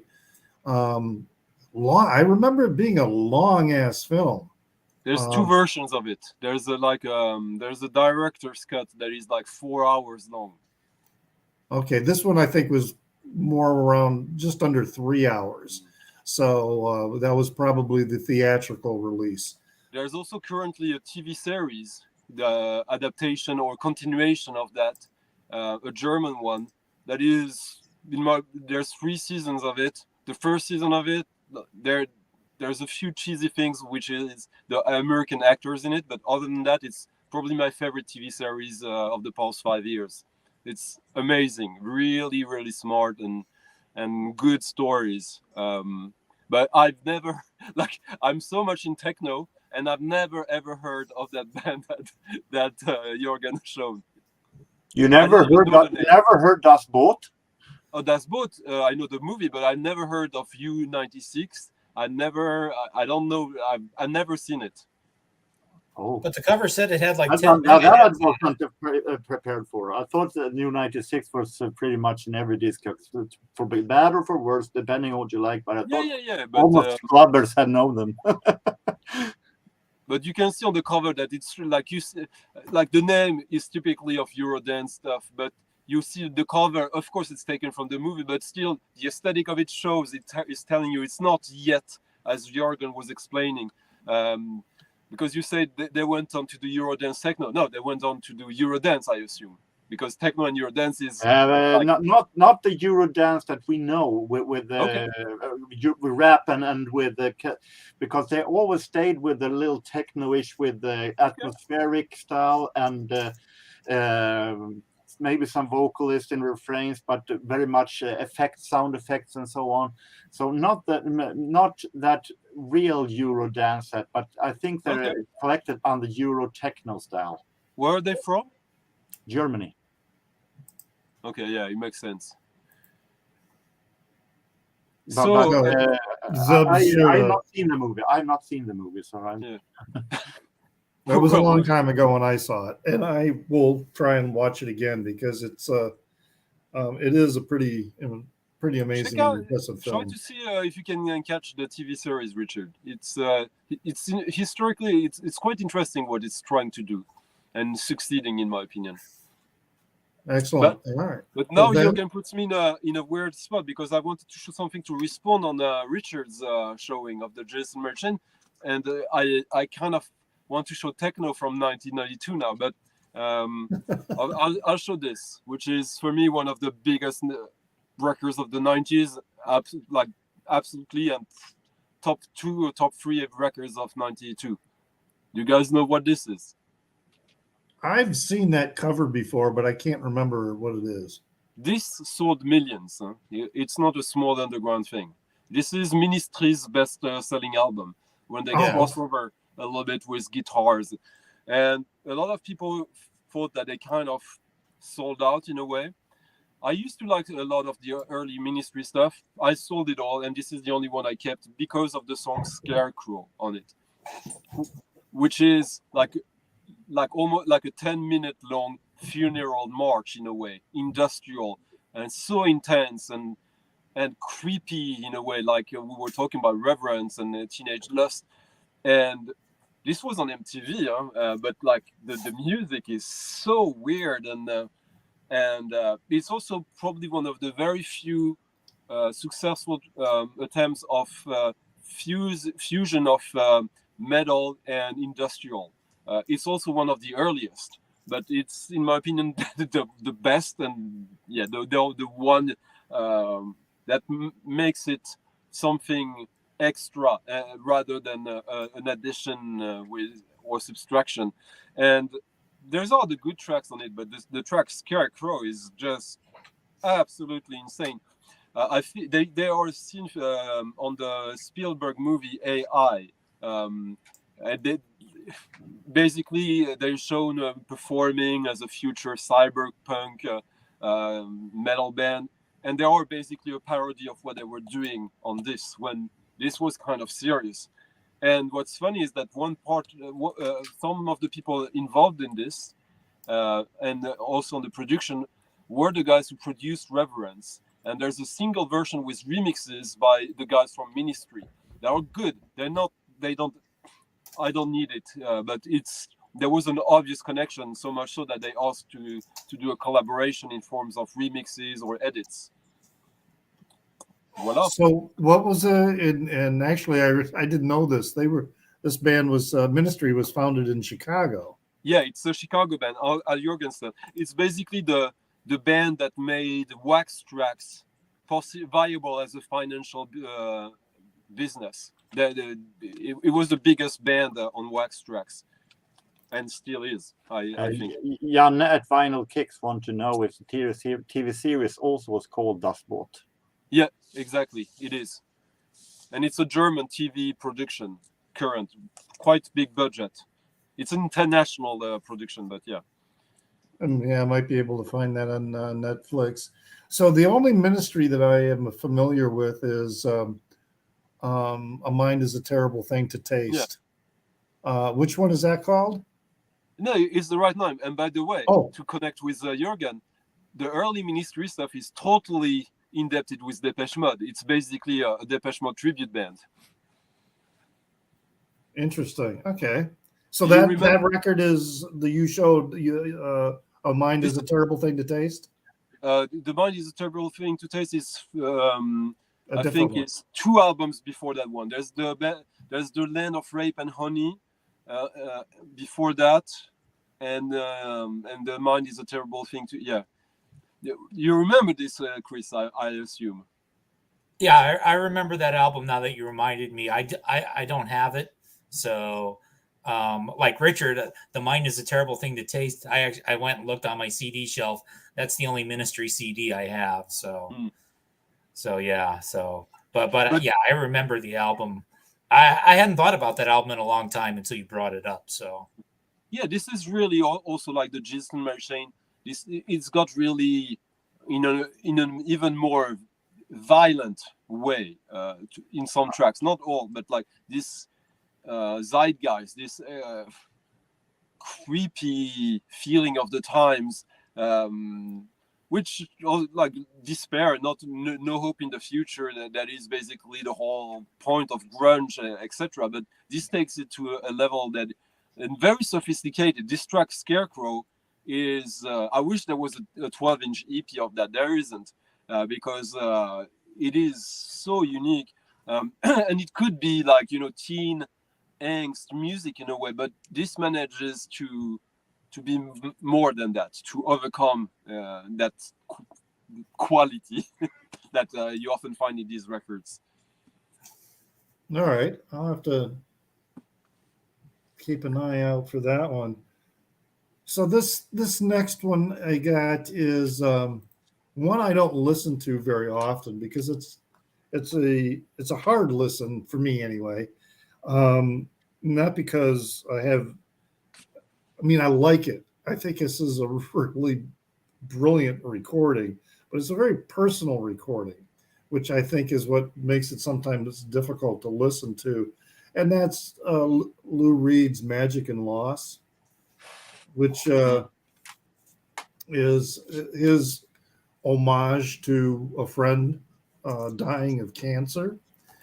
And it actually, one of the songs that got a reasonable amount of radio play, and that was Sword of Damocles. And but yeah, this was something deeply personal and very well done, but it is yeah, it's a difficult listen because it is yeah, you got the vinyl version. Yeah, You know, and I've Record seen Store the Day vinyl from a few years ago. Yeah. So I've seen the vinyl version and I've been tempted to buy it, but because I have it on CD and because I know I'm not going to listen to it very often, you know, I kind of, yeah. Oh, it's that's three-sided. It's got it. I'm trying to show the etching. Yeah, let me Fourth make you side. big for that. Yeah. So it's a double record, but it's 3 sides. Yes. Yeah. Oh, and talking about that, Richard, how cool is the etching on the Music to Play in the Dark too that you got in the Coil record? Yeah. Well, I love that record. And So and I don't listen to it very often either for exactly the same reason as you, Richard. yeah. I mean, But it's it just is. so heavy. Yeah, but it is really, really well done.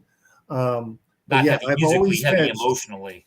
Yeah, it's I've always hedged whenever I see it in a record store. I'm kind of like, you know, but I got it on CD, so it's kind of like when I want to listen to it, you know, I think that's probably the way to listen to Yeah, it is on the CD. For that general era of Lou Reed, I will listen to New York a lot more often than I'll listen to Magic and Loss. Oh yeah, New York's a lot easier to listen to. Yes. Even though that's a brutally honest record as well, but yeah, it's an easier listen.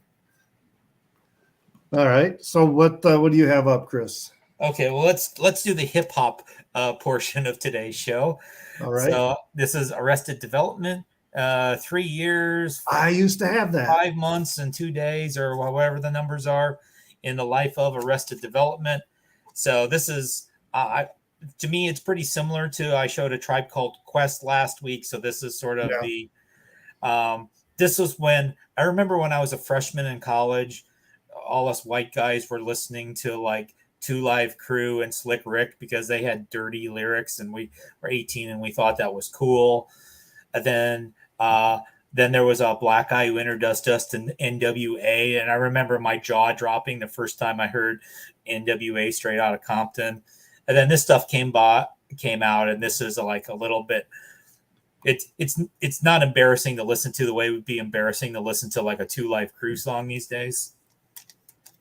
I would never be embarrassed to listen to Two Live Crew these days. I love it. Okay, well I get. I thought see that's one of those CDs that I go, yeah, I got that, and then I went looking for it and I couldn't find it, and I can't believe I don't have it anymore because, yes, I that Arrested Development, and we got Beastie Boys too. Check Your Head. Yeah. So, also 1992. PM Dawn was another one that I had, you know, from that time, and. Yeah. I don't know what happened to those CDs. I showed it last week, PM. Yeah. Joe showed it. But yeah, I'm like, God, I know I had this, and I don't know what happened to them. whatever. And I missed the weeks where I could have shown like my Public Enemy records from like late 80s and like 1990. So, because I think Public Enemy holds up well. I think Arrested Development holds up well. Yeah. Even NWA, I mean, there's a lot of misogyny and homophobia in NWA. So musically, it's the one that holds out the best, in my opinion, NWA. Well then, Jorgen, what do you got? Well, not NWA anyway. Not NWA or NWO. I'm staying with the dance genre. This is a British band that I don't know if you mentioned it last week or not, but it is a band that I think was really great during the times, even though their opinions at times can be a little. But they started off as a rock band, turned into a dance act, Shaman, and they had a boss drum. And they had some really great hits. LSI, Love, Sex, Intelligence, Ebenezer Good, that we all know today what it is about. But the band has tried to deny it that it is about ecstasy, but we all know what it is about today. And Forever People, Coming On, really great anti-racism song. But this is a really, really great dance track dance album, in my opinion. It's some really nice, great groove, or really funny and imaginative when it comes to a lot of the melodies and sounds and so on. And I like it. I've always been some kind of fan of this version of the Shaman. So All right. It's I think that this album, sorry to say, I think they're past their prime already with that. I think like right before that, or maybe correct me if I'm wrong, Jorgen. For me, their best song is Amigo, that I think came out before that.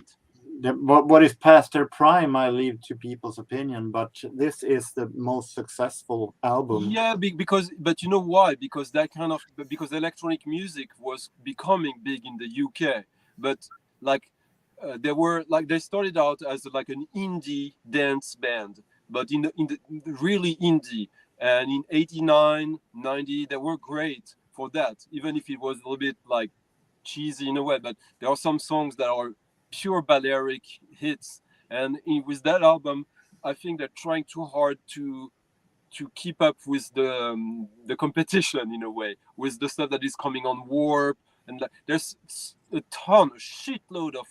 I'm going to admit that before when this came out, I had no idea that the Shaman did rock back then. It's something that I discovered later on, so I had no idea what they did before this, but.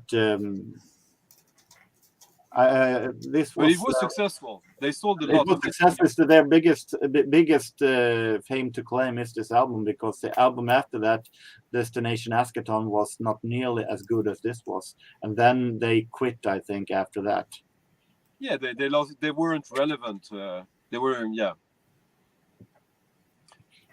But some of the songs that they did before that is pretty good, but in my opinion, this is still my favorite version of Shaman, as they are a little uneven and a little too unpredictable for my taste as a rock band. Then I'll react to this with let me see quickly. Hope I can find it. Sorry.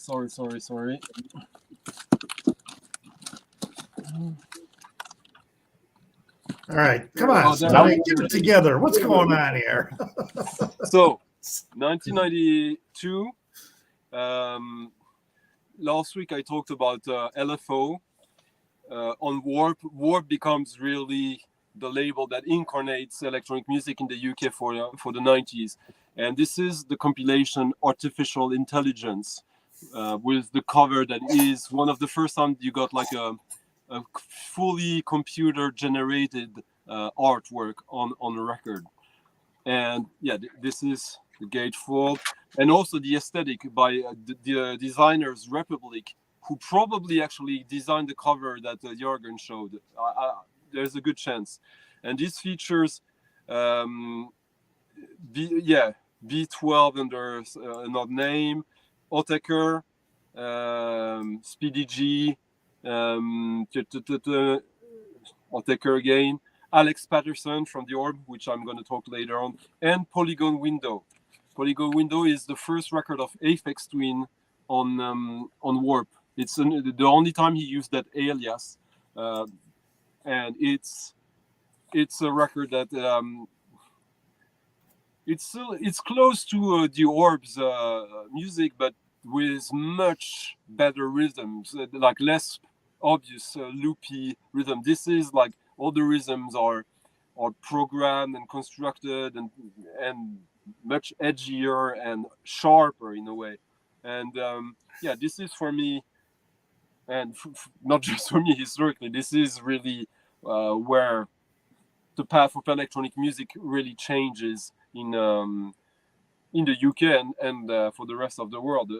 This is still the inspiration to the sound aesthetic that is still currently that you get everywhere in electronic music, when it's trying to be more than just commercial. And they managed to be very successful with that, with very strong aesthetics. And yeah, I assume everyone has heard at least of Aphex Twin. Yeah. Oh yeah, I know the Aphex Twins. Don't have anything by them, but yes, I know that. I probably have more Aphex Twin records than you have Frank Zappa records. That would be a lot of records. Yeah. I'm not saying that to brag. I'm kind of a little bit ashamed in a way. Right. Really not bragging, really. That was a humble brag. Well, this one it's not one of my favorite records of this band or of this year, but it's Big Black, yeah. Big Pile. I was going to show that. So it's a live recording.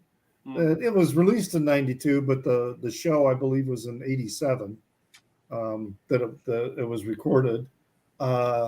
It's got that. I don't know. Steve Albini has this way of recording records that sometimes gives them a sound like you're inside a tin can or maybe more like a metal drum or something like that. Big Black has a distinct sound that comes from the recording process that he uses. So I'm not sure I've never heard them live other than this live recording, but I think again, he's adding when he's doing the engineering or whatever. I still think he's throwing in the Steve Albini touch, when he's doing it in the mastering. So I've never heard them live, so I don't know what they sound like in reality, I guess is the best way to say it. You do, because you have the record, so you know how they sound live. But I still think he's done something, with the mastering to get that Steve Albini sound. I don't know if that he does. Like for me, this is my favorite live rock record. Any kind of record of rock, I think it's the best live rock record. Really? Most of the songs are from Atomizer, which has the best songs, arguably, of Big Black. I have Atomizer, and I love Atomizer. And if you maybe I should get that one. I have the songs about you know what. Yeah, about fucking. Yeah, I have that one as well. So yeah, but no sex. Oh, wrong show. Well, there's one thing that is pretty cool about that physical the album. The liner notes are amazing in this record. It's Steve Albini explaining that, like, how because they hadn't released anything in some time, like people were starting to have like conspiracy theories that they hated each other, and he explains a lot, and I think he explains more than he has anywhere else later or before about his process and about what he's about. And I remember getting this I think in 93 or sometime later, and I was shocked by it. And like when I heard that he was starting Shellac, I was so pumped. I had the 2 original 7 inches of Shellac. I hate them. I think Shellac is a fucking boring band, and that like he reached a peak with this record. That like these songs from Atomizer that he has probably toured a lot, and now he knows, or they know because it's not just Albini, it's the whole band, it's the trio, and they managed to do them to surprise, which is obvious because they've been playing and got probably bored with the songs, so that they had to make them better over time. Yeah, he does go into with these liner notes a whole lot about the individual songs, but also about what was going on. I mean, I do like the. He says it was assumed that Big Black had a dictator and that he was me, but having actually been in the band, I can assure anyone who gives a shit that this was not the case. We would get together a few times a month and weed out each other's ideas until only the good ones were left. Nobody ever said, "I've written this song, fellas, and it goes like this." Yeah, it's I mean, I'm not, when I say, about that particular sound that Big Black has, I'm not saying I dislike it, because I do like it. I do love Atomizer and songs about fucking. But it's interesting, these notes in here, like the song Cables. The silly guitar noises at the beginning go on entirely too long. Yeah. You try restraining yourself when you've got 30,000 watts of PA blowing your genius into 500,000 cubic feet of ballroom. Be thankful we didn't break into the house of the rising sun or Supernaut. Perfect. It's just amazing. Yeah. So I remember too that I think is this a 45 RPM? No, that's right. It was a different record. I can't remember which. There was an EP that they didn't label properly as 45 RPM, and so when I first started listening to it at 33, I'm like going, "What the hell is this?" And then I realized, oh, it's 45 RPM.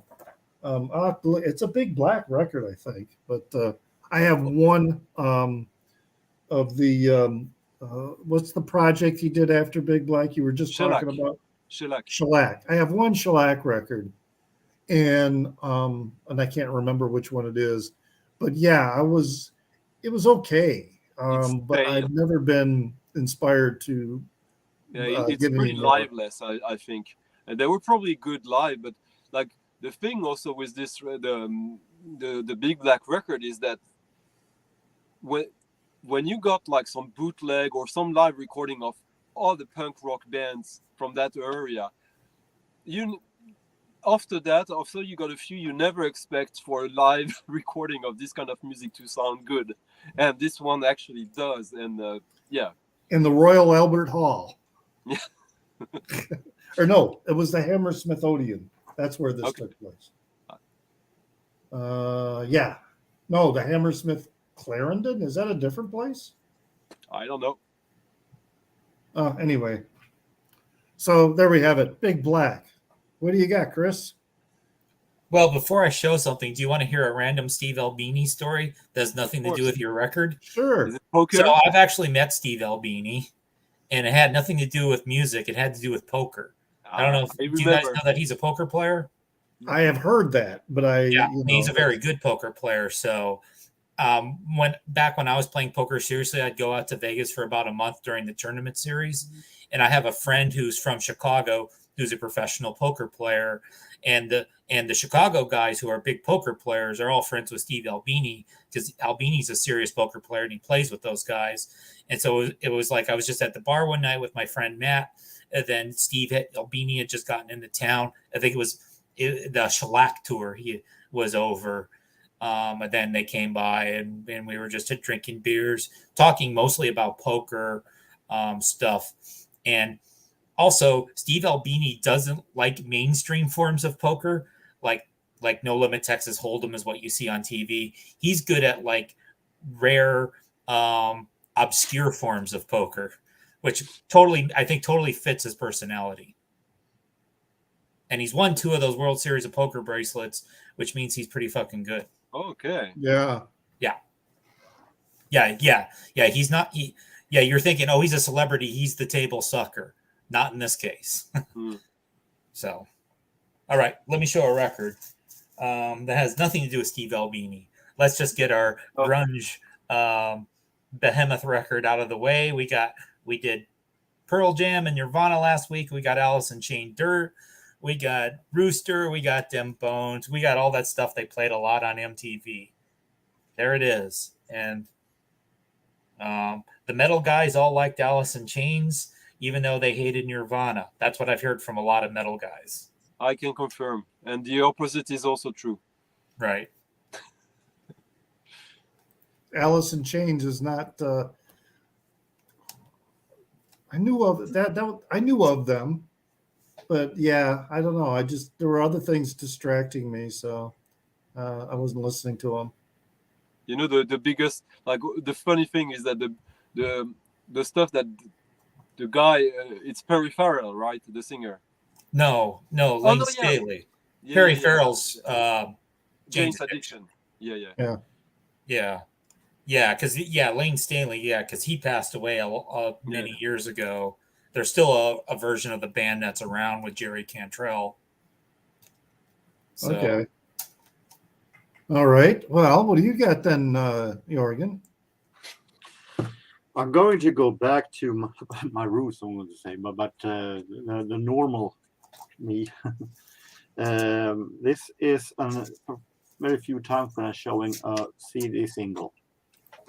This was a pretty okay hit back in '92, but it was a really great collaboration between 3 great bands. I'm talking about the band Electronic, that were as a band, Bernard Sumner from New Order and Johnny Marr from the Smiths. Here they are also having guest vocalist and guest member Neil Tennant from the Pet Shop Boys, and then it sounds more Pet Shop Boys than ever in this song actually, but it is a really atmospheric, very beautiful, almost synth pop style in this song, Disappointed. And it is as good as you can imagine, with having members from Pet Shop Boys, the Smiths, and New Order all formed into one unit. So this is definitely one of 1992's best songs in my opinion. Okay. Unfamiliar, another one. And then when they did a couple of albums later on, without, of course, then Neil Tennant, because he went back to Pet Shop Boys, and then they're sounding more of indie pop style, but it was still really great. They've done a couple of really great albums. This duo of Johnny Marr and Bernard Sumner. Familiar with all the projects and groups that they came from. Just unfamiliar with that collaboration that they did. Even if they call electronic, the later stuff doesn't sound all that much electronic. Yeah, it's a pop band. All right, I saw you pulled something out there, Stunty. What do you got? Well, it looked kind of paisley and psychedelic. No, last week I showed like my favorite rock band, Spaceman 3's last album. Right.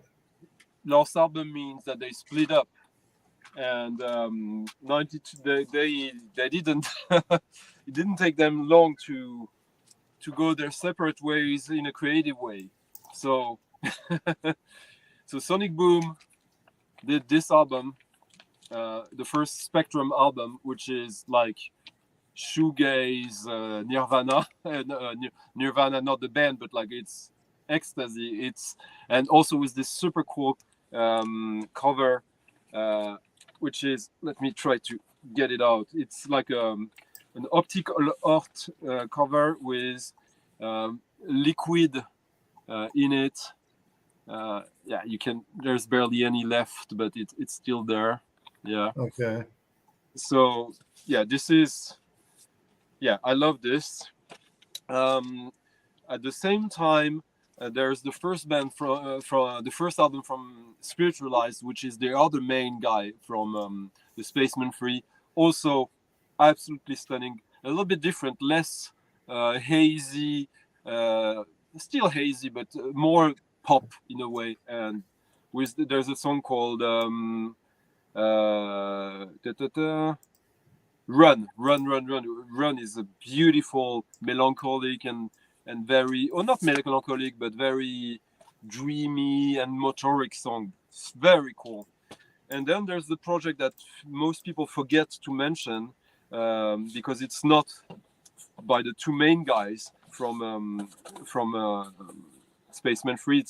It's by the other guys, and it is the Dark Side, which came. This is the limited edition that came with the picture disc, and this is kind of, it's good. It's really good. It's not as good as the two others, but if the two others hadn't come out, this would be a genius album. And it is shoegaze as well, but also with very interesting influences that go beyond that, because basically they are the originator of shoegaze. So they didn't try to do shoegaze, they tried to do their thing, and of course it goes beyond that, especially in '92. And yeah, I love these records. Well, interesting cover, you know, Yeah. with the cutout or whatever. Yeah. With that. But the other one too that had like I know what you mean by the liquid, you know, because I've seen it on other things, not a record though. The Spaceman 3, the guys from the Spaceman 3 have always been very interested in design and psychedelic art, and of course their music is a testimony of that. But like they always managed to, I mean, even this has you get the free, but it's as if it was like it's also a reference to pills in a way, and drug is a huge part of the culture behind their music as well. So of course they try to express that in a creative way. I mean, when you know about it and you see that, okay, you can think Gigi Kale, but no, it's actually yeah. All right. This is going to be my last record, but if you guys have more to show, that's fine. But yeah, I'm out of records from this time, and it's the Black Crowes. So the Southern Harmony, what is it? The Southern Harmony and Musical Companion. So, which I love this record, double album. This is, to me, got some really good lyrics on some of these, on some of the songs. I love which song is it where he's talking about like he's like a preacher who's got a mouthful of spiders. I love that line. But all the songs are, to me, really super strong. And as I was saying earlier, you know, my musical influences were primarily 70s rock. So I am always a sucker for a guitar band, a guitar-centric rock band. This was about the time, too, I think I started becoming more aware of the infighting with the Robinson brothers, and so I really never continued to listen to anything else that they did after this record. So the first two, their debut and this one, are the only ones I have. I've really not had any interest in anything else. But gosh, I wish I could remember what song is it? Is it Sting Me or Remedy that has that line where he says he's got a mouthful of spiders? Oh, I'll have to go. I'm looking through the words here. Maybe it's Remedy, but it's all good. Good rock, good rocker. I love it. That's what I have. So my take on the Black Crowes was that, okay, so like 1992, I'm in my early 20s. At that point in my life, I'm very much immersed almost exclusively in bands of people that are about my age.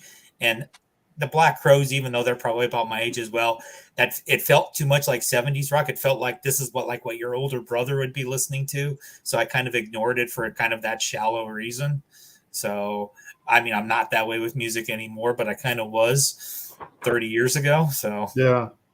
Well, Richard is kind of your big brother, so yeah. I mean, age-wise, yeah. So. Oh, what the hell Yeah, is that song? I had the exact same feeling, and that it was music that was looking at the past and doing it in an effective way. Don't take me wrong. It's well done, and I'm sure they were super fun to see live. But it is really looking behind. It's basic rock and roll. Yeah, there's nothing very innovative about it, other than, to me, they brought a fresh sound to rock, to hard rock that I just, nobody else was really doing with that particular style. I mean, there was other things going on in the rock world, but when, like you were saying, it is very much like 70s rock, but it had a 1990s attitude that a lot of rock bands who were still playing that style of rock, even though they were 90s people, they were still trying to be a 70s rock band. You know, they kind of looked like a PG-13 version of Guns N' Roses, like their style, the image. Yeah, and I thought they were a lot better than Guns N' Roses. I mean, I'm not talking about the music. I'm talking about, because you said they brought something for the 90s. It's true, they didn't look. They took some stuff from the 70s in their looks, but they also had this kind of a little bit edgy tattoo, like Guns N' Roses. Mm-hmm. Not, I am going through all not these damn lyrics, metal, but yeah. And I can't find that line. It's such a great frickin' line, and I can't find it. All right, but that is, when I find it, then I'll interrupt and say, "Oh, I found it, and here it is." But yeah, what do you got, Chris? All right, so I'll show my last one. I'm potentially expecting to get some flack for this. So this was a group. It's sort of blending together elements of rock, elements of punk, elements of like reggae ska, elements of hip hop. It was Sublime, 40 Ounces to Freedom, which I enjoy a lot more than their record from a few years later, which was their popular one. Yeah. You've got all kinds of classics of being a young, barely adult, like Smoke Two Joints and Let's Go Get Stoned, and Scarlet Begonia is a Dead cover, and this is fun to listen to. So it's a fun little nostalgia trip to being a little bit less mature, a little bit less responsible. I remember it being very popular, the album afterwards. So I'm not sure I've listened to this, but like I remember what was the band of Gwen Stefani? No Doubt. No No doubt. doubt. Yeah. Isn't it kind of similar in a way? Yeah. This was something that was kind of released after the fact because they became popular right when the lead guy overdosed and died. And then this was like some of their earlier indie recordings that was like packaged back up. So, but I found like that this earlier stuff of them is actually what I prefer. So, but yeah, I'm still going through no all my doubt lyrics. would be somebody that I liked early on, and then I lost interest with them after a while. And they were too popular for their own good. They were not as good as the popularity they had, so it was annoying very fast. All right. Well then, I like Don't Speak and the Talk cover, but that was pretty it when it comes to me and No Doubt.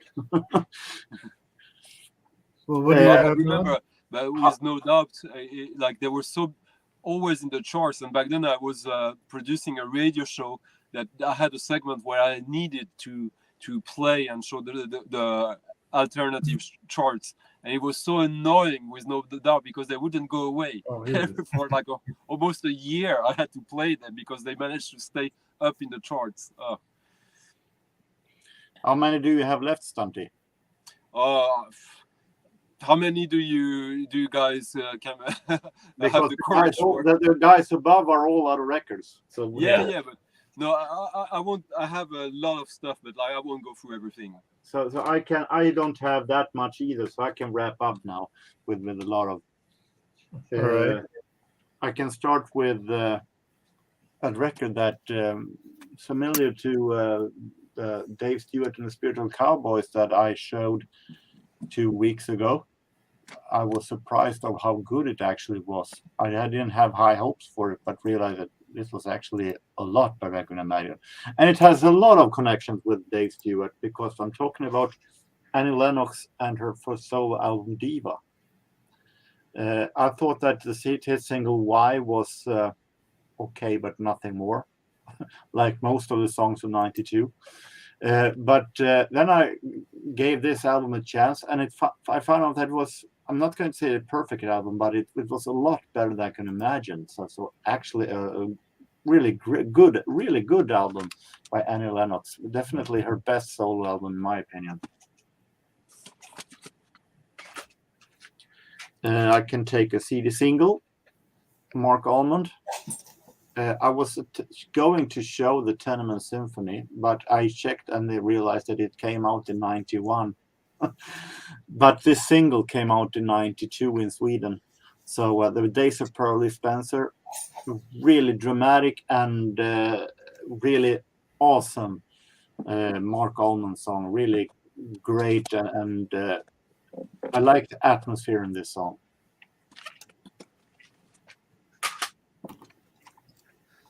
Don't forget Madonna's Erotica. In my opinion, not going to say that it's her best, but it's a sadly underrated album in my opinion. Really great Shep Pettibone production. We have a Swedish group that I really was and am a fan of. This is One More Time, and this guy here, the only man here, he is the son of Benny Andersson from ABBA. Oh, okay. And the lady in the middle is his wife, and this is kind of a folk music pop. It sounds a lot of folk music and little musical style also in some songs, but it is very, very big, powerful sound, and I've always been a huge fan of this band of Peter Grönvall and his wife Nanne, so I had to show it in song form. And finally, some soul. We have this that was totally unknown in my opinion, if I'm not wrong. It is a band called Zype. This is one of the extremely few times when I'm showing 12-inch. This is New Jack Swing, Teddy Riley style. Though it's not that familiar, it's very unknown. It is so really, really groovy, really great single.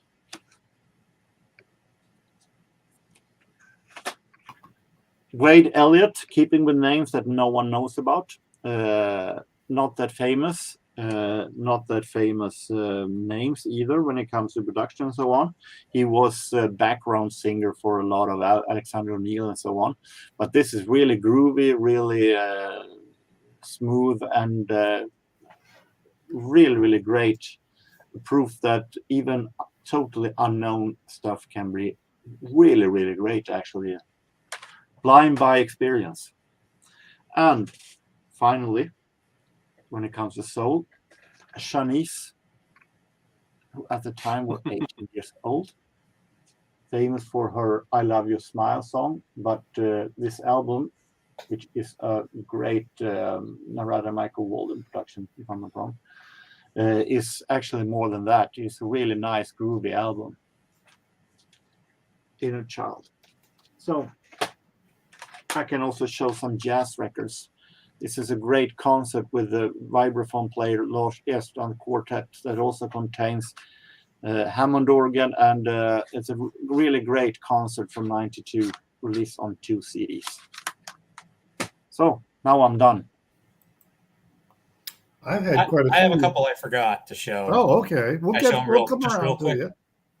Okay. So what do we have to say about what Jürgen showed? Like Erotica, like that was it's why do you think it's why do you say it's underrated? In my world, it's not an underrated album. It was quite. But when we talk about people that go into rate Madonna albums that are more modern than today, you hear people saying that Erotica, oh, that was a pretty cheesy period. That was not. I hear constantly people talking bad stuff about Erotica album, but it has a really nice groove, nice soulish groove. Of course, I'm not going to say perfect, but Shep Pettibone has done really great work with the sound, in my opinion. So I'm not saying that she has better, but it's definitely up in among the really great Madonna albums. But I hear always people nagging about how that period in Madonna's life were pretty bad, and of course stylish and profiles and gimmick wise it was pretty cheesy, but the album is way better than people give credit for, in my opinion. By no way I'm a fan of Madonna. I don't hate her as either, but I remember this being like the production, the drum programming being less cliche than a lot of the stuff of the time that was commercial. In my memory might be tricking me, but I'm not going to say that we might not be underrated at the time, but it has been talked about in the later years. But would you say that yes, of course. Would you say that record was also a little bit of a shift in what she had been doing? She's always been selling sex. Come on. Let's just say that it is a kind of a shift. Maybe not as much in style as in music wise, because this was a big step toward her soul period, because the album after this, Bedtime Stories, were also produced by Dallas Austin, that also was very much soul style over it. So it was a beginning of Madonna's more soul period, where she did a lot of great soul songs, actually. So in one way, it was a shift in style. Because I guess it's also the reason I ask is because sometimes fans, when they jump on a particular artist and the artist wants to grow and mature and experiment with, different sounds or whatever, the fans tend to reject it because it's not what they're used to getting, from that particular artist, which is unfortunate because, for many artists, when they do start changing and progressing with whatever they're doing, and it could be just a change of recording technique, or something like that, or they get a new producer, and so the album has a different sound to it, even though it's kind of the same stuff. Fans, can, they react negatively because they want someone who isn't going to change. And the problem is that this might be the most Madonna when she is most American in her style, because so the soul I don't music, have erotica. those producers are more American soul producers. I think it's just the production is like it's more sparse in a way, so it's purely a studio album, like a production in the studio. It's less like, that when she's gonna perform it on tour, it's gonna need adaptation. I don't remember the fans being angry with that album. Like, that was like, like people were waiting for a new album of hers, and there was the whole shock value of erotica. So I remember it being like a pretty big success, which was difficult in the times when Nirvana had changed everything, and she managed to still be a big seller. That was a big feature. I can say that I think that erotica was a big success, but it wasn't as big a success as if you take like a Virgin or if you take even later on I think Ray of Light was even bigger success than erotica was. Okay. And when you're talking about studio albums, I think Ray of Light is more studio album. Yeah, but this is where it starts really. That you see that because how it was produced, it's. I think there's a lot of producers actually. It's not just Chip Pettibone on it, but anyways, yeah. Not that the All Music Guide is like the last, voice in terms of that, but I just was looking at the ratings of Madonna's records by the All Music Guide, and you see solid 4 and 5 star ratings all the way up to Like a Prayer, and then erotica comes out and it gets 3 stars. So while the fan rating is still up there in the 4 stars, so probably what was going on, it was just the critics and the music writers who didn't like it so much. Then people wanted stuff like Nirvana in '92. Come on. But then, of course, when it comes to Madonna, people always try to combine her with any kind of style. Madonna has always been the kind that when many don't listen just to the music, they always need to connect her with the style that she had back then. But I don't care that much about Madonna's style and her fashion and so on. I listen definitely most to the music, and I think it's a really great album, and it's one that's appreciated a lot more by the fans than it is by that's one I don't have. I mean, I have the compilation, the Immaculate collection. Immaculate Collection. Yeah, the Immaculate Collection for all her early material, and then I start picking up from. I've got Ray of Light and Music and American Life and Confessions on a Dance Floor, and then that's about it after that. So, in my opinion, after Music, I like Confession on a Dance Floor. That is the exception. But after Music, except from that album, it went downhill, in my opinion. I don't have any Madonna record apart from a 12-inch of hers that I bought because I wanted to do a remix of one of the songs. So it's it's good pop music. Yeah. I think that when she started collaborate with Merve, the songs became extremely stale, in my opinion. But that's my opinion. I completely disagree actually with that. But yeah. I think it was like one of the few times where there was like, okay, something interesting is happening. Much better than the stuff she did with William Orbit. But no, that I do not agree. But I agree to disagree. Yeah. All right. Well, what have you got for some final showings here? I'll tell you quickly the list of stuff I'm not gonna show because there's no time. I wanted to show Disco Inferno. I wanted to show Sebado. I wanted to show The Face Healers, Unrest, one of my all-time favorite rock records, pop. Yeah, Unrest is good. Pale Saints, Energy, which is like UK, the stuff before jungle and drum and bass. Fudge Tunnel. Yeah, and so I'm gonna show a bunch and then one last after. Okay, so just because you guys talked about Sonic Youth earlier, I had to show this. Anyone remembers that? Never heard of. This is probably the first super group of like grunge or something, because this is Kim Gordon from Sonic Youth, Julika Fritz from Pussy Galore, and the Marky Ball from Pavement, and the bass player here from the Boredoms, the Japanese band as well. It's all right. I mean, the cover is pretty cool. It is a record of that time. It's on Ecstatic Peace, Sonic Youth's label, or Pete Shelley's label. But I don't love this record. I like it, but I much prefer Pavement's first proper album, Slanted and Enchanted. One of the few records of rock that I think I like every song on this. And there's a lot of songs. There's 14 songs on it, and probably interludes or stuff like that. And yeah, I got this when it was released, and also the compilation of the early 7 inches.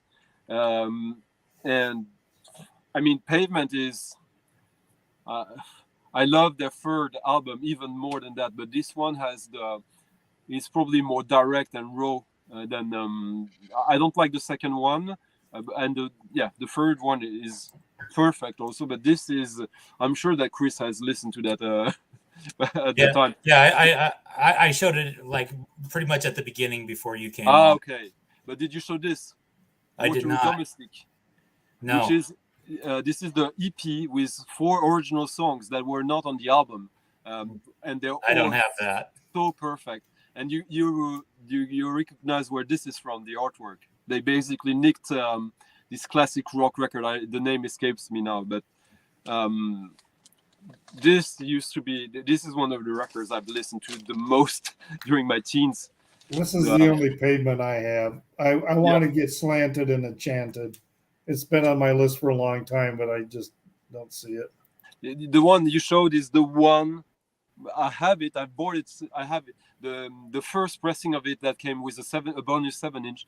I still think it's too polite. I can't listen to it. Pavement is the first band I actually, as a teen, during the summer holiday, I went and followed them on tour, and they took me in their bus between 3 countries. So that was kind of epic. I would agree with you on that characterization that it's too polite. Yeah. Another EP that is very important to me, because I don't like the first album of the Breeders. I love the second one, which is for me the best rock record of the 90s. But before that came the Safari EP, which is also an EP that came out disconnected to any album, and it features a track called all the tracks are great, but it's difficult to read. I think it's called Don't Call Me Now, Don't Call Home. It's one of these typical like Pixies Breeder song where it's very mellow and nice and lush, and then suddenly an assault on the ear with all the guitars going full power. But contrary to Last Splash, that is a joyous album, this is still kind of a little bit, I wouldn't say dark, but a little more depressive, a little more looking inward rather than like let's party, like the Last Splash was. Another record from the time, also an EP, that it's not the first record from The Verve, but this is by far their best one for me, because it features the extended version of Gravity Grave, which is a non-album track. Just insane. Like this is when Verve, before that became The Verve, and also before Oasis stole their art director who was doing all their cover art. As you can see, the connection.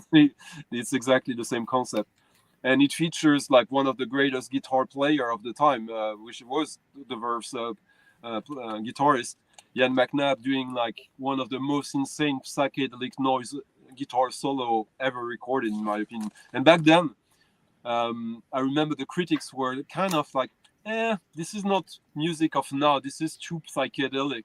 And now people realize that, disconnected from what was going on, this is still considered as like Britpop, but this is a big misunderstanding. I made a whole video about that. This is straight up psychedelic rock, eerie, ambient. So I knew that they had changed their name, but I thought they changed from Verve to the Verve Pipe. They're not the same, are they? No, it's the same. They were Verve and they became the Verve. But what about the Verve Pipe? Oh no, that's nothing. That's Okay, something. No, I think they had that's changed what they their were called. name, but I thought it was from Verve to Verve Pipe. No. Okay. No, after Verve, they shut down. That might be one of those things where sometimes you have to have a different name in the U.S. than you have elsewhere. I think Like that's the what beat. it is. In the U.S., they're called the English beat. Yeah, suede, the London suede, that sort of thing. Yeah. Maybe. I don't think so in this case, but maybe. No, there was. I remember that they had to change. They had to change their name for a legal reason, I think, but I can't remember. Yeah, it was a legal reason, absolutely. But Yeah. I think it's because of the label. But Yeah. No, I just Googled it. I was wrong in this case. The Verve Pipe is a different According to band. Wikipedia, the Verve Pipe. yeah. So, But like if you heard the Verve with their biggest song, symphony, something where they sampled the Rolling Stones, this has nothing to do. Bittersweet with Symphony. Yeah, Bittersweet Symphony. This, which is a great mainstream song, but this is, this basically this is the most psychedelic Pink Floyd mixed with Sonic Youth in a way, or Jesus and Mary Chain in a way. And actually Spaceman 3, because Richard Ashcroft, the singer of Verve, his wife used to be in Spiritualized. She was the keyboard player in Spiritualized, so there are connections there. Then I wanted to show with what I think is the most accomplished album from Midbeat Manifesto, Satyricon, which is probably where like Big Beat is completely influenced by this, even if this is absolutely not Big Beat. This is much better. This is electro, dub. It's Midbeat Manifesto. It's quite unique. And I think in the US, this was released on the Beastie Boys label on Grand Royal because they loved it.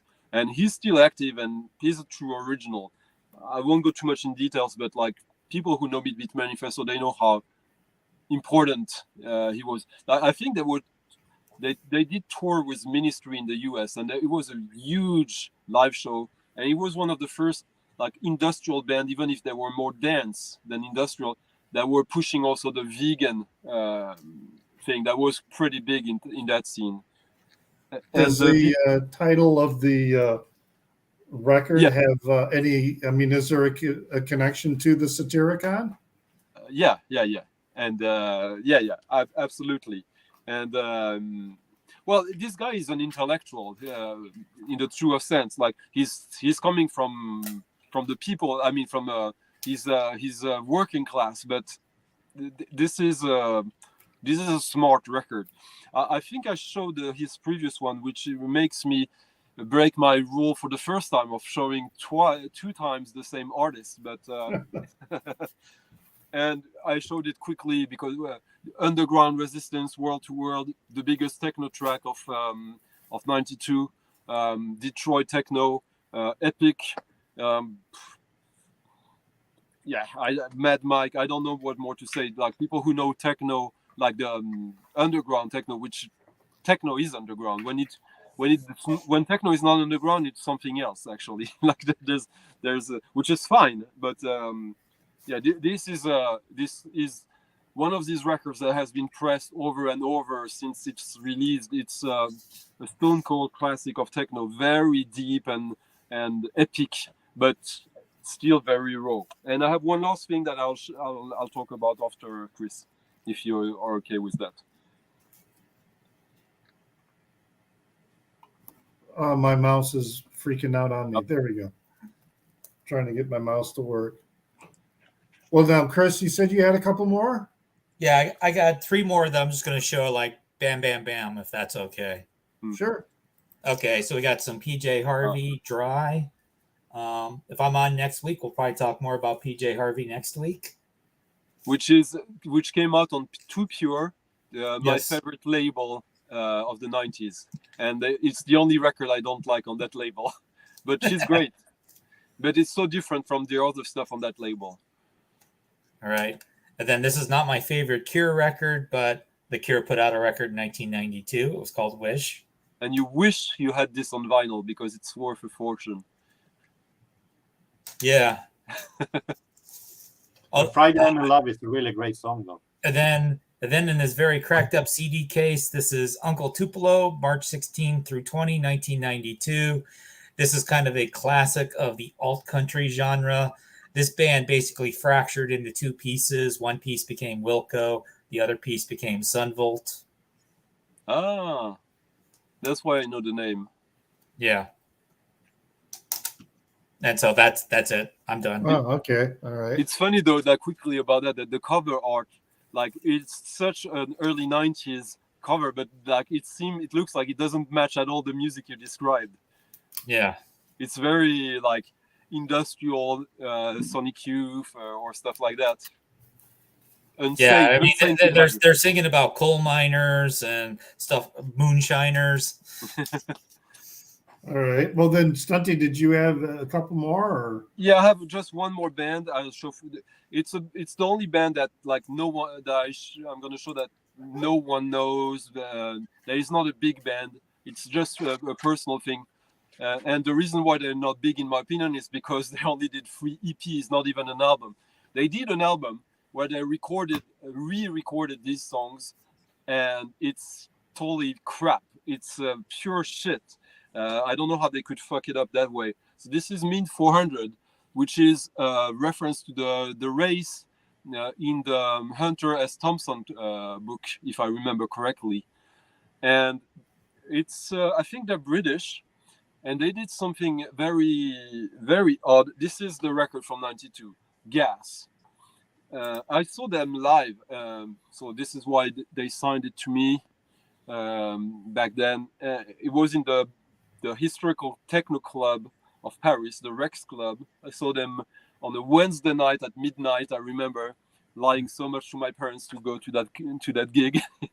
Sleeping through class the next day? No. But being a zombie the next day, a total zombie, yeah. And again, this is also, in a way, I could describe this the same way I described the early Verve stuff as psychedelic and noisy. And it is very psychedelic. And I saw them live, and it was insane. It was so good. But it's all about the pedals, basically, with this music. But contrary to Verve, that is psychedelic but also eerie, this is more like the stuff we talked earlier, the Jesus and Mary Chain Ministry. It is more evil in a way, more aggressive, almost metal in a way, even if it's still indie mostly. But it's like very like widescreen production, which is kind of unusual for that kind of music on indie labels, and especially this one, Natterjack Joe and Gas. They all have 3 tracks, and there's at least 2 that are like underground hits in my world, but I think because of drugs, there were some issues, and they ended up releasing a CD album 2 years later that had nothing more of the the spirit, how it basically became plastic. They overproduced in a way that made everything that was cool about it non-existent anymore. And I'll probably talk about them again. I'll never talk about them on YouTube yet, but it's a band that I don't know if these EPs are expensive nowadays. I don't think that many people remember them because they don't even have an album. So the way people think, it's difficult. But this is quite unique, and a band I really love. That I thought I talked about something more personal.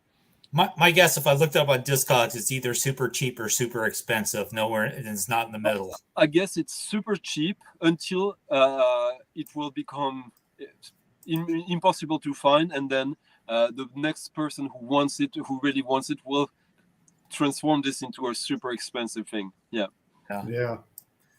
That race, that the Mint 400, it was it's one of those off-road desert races that they had, like the Barstow to Vegas or the Baja 1000. Yeah. It's one of those things where they go out there and drive and ruin the ecosystem. but I think back then I didn't know about that race. But so when I tried to look it up, I think it was a reference. I remember it being a reference of a book from Hunter S. Thompson where he was. I think the movie with Johnny Depp, Fear and Loathing in Las Vegas, is they're covering the Mint 400 race. Yep, that was weirdly of all the books that people assume I have read, Fear and Loathing in Las Vegas, I have not read, because when I did pick it up and I read the opening line, I closed the book and I said, "This is too close to home." Okay. And okay. So maybe it's time for me to read it. So. It's interesting that a book like one sentence can have that effect on you. Yeah. So. Yeah. I'll read it because. And you've read other books from him, right? Yeah, I've read the Great Shark Hunt, and which is a great book because he hated Nixon, and he was out to get him, which was good that there were people out to get him. But anyway. All right. So all right, folks. Then that's 3 hours. We're just over 3 hours. So what do we think of 1992? I'm sorry, say. So what do we think of 1992? There were for me, there was some good stuff, but it wasn't as strong as 91, for sure, in my opinion. I think that there are albums in 91 that have a huge impact on the mainstream, but for me 92 is more exciting because there are the clues of things to come that are already seated very firmly. Like the fact that Pavement starts in 92 for me is a gigantic thing. Yeah. Like the Breeders EP, like that foreshadow. Like there's a lot of stuff, and also techno, electronic music. 92 for me, as I said in the beginning, was a middle year.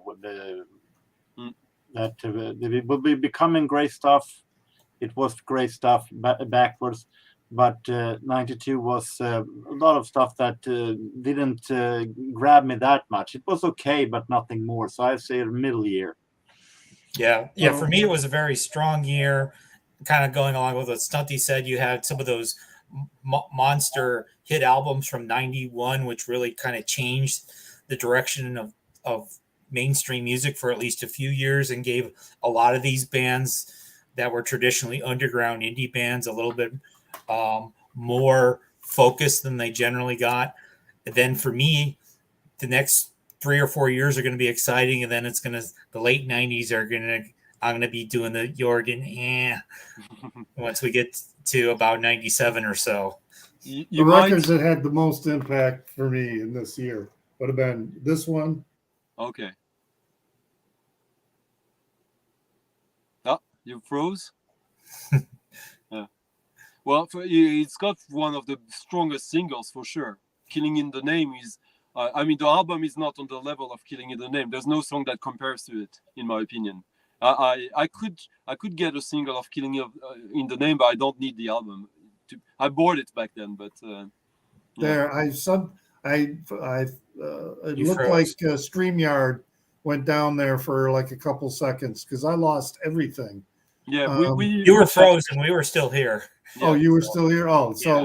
it was me. You managed all the way over the show until now. These were the two biggest things for me for 1992. Was the debut of the Wallflowers and Rage Against the Machine, which Chris and I were talking about.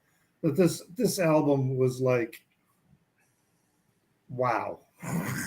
Yeah, I was quickly saying to Chris, for me, like the single is probably the single of the year, the Killing in the Name, but I don't find the album as strong as the single.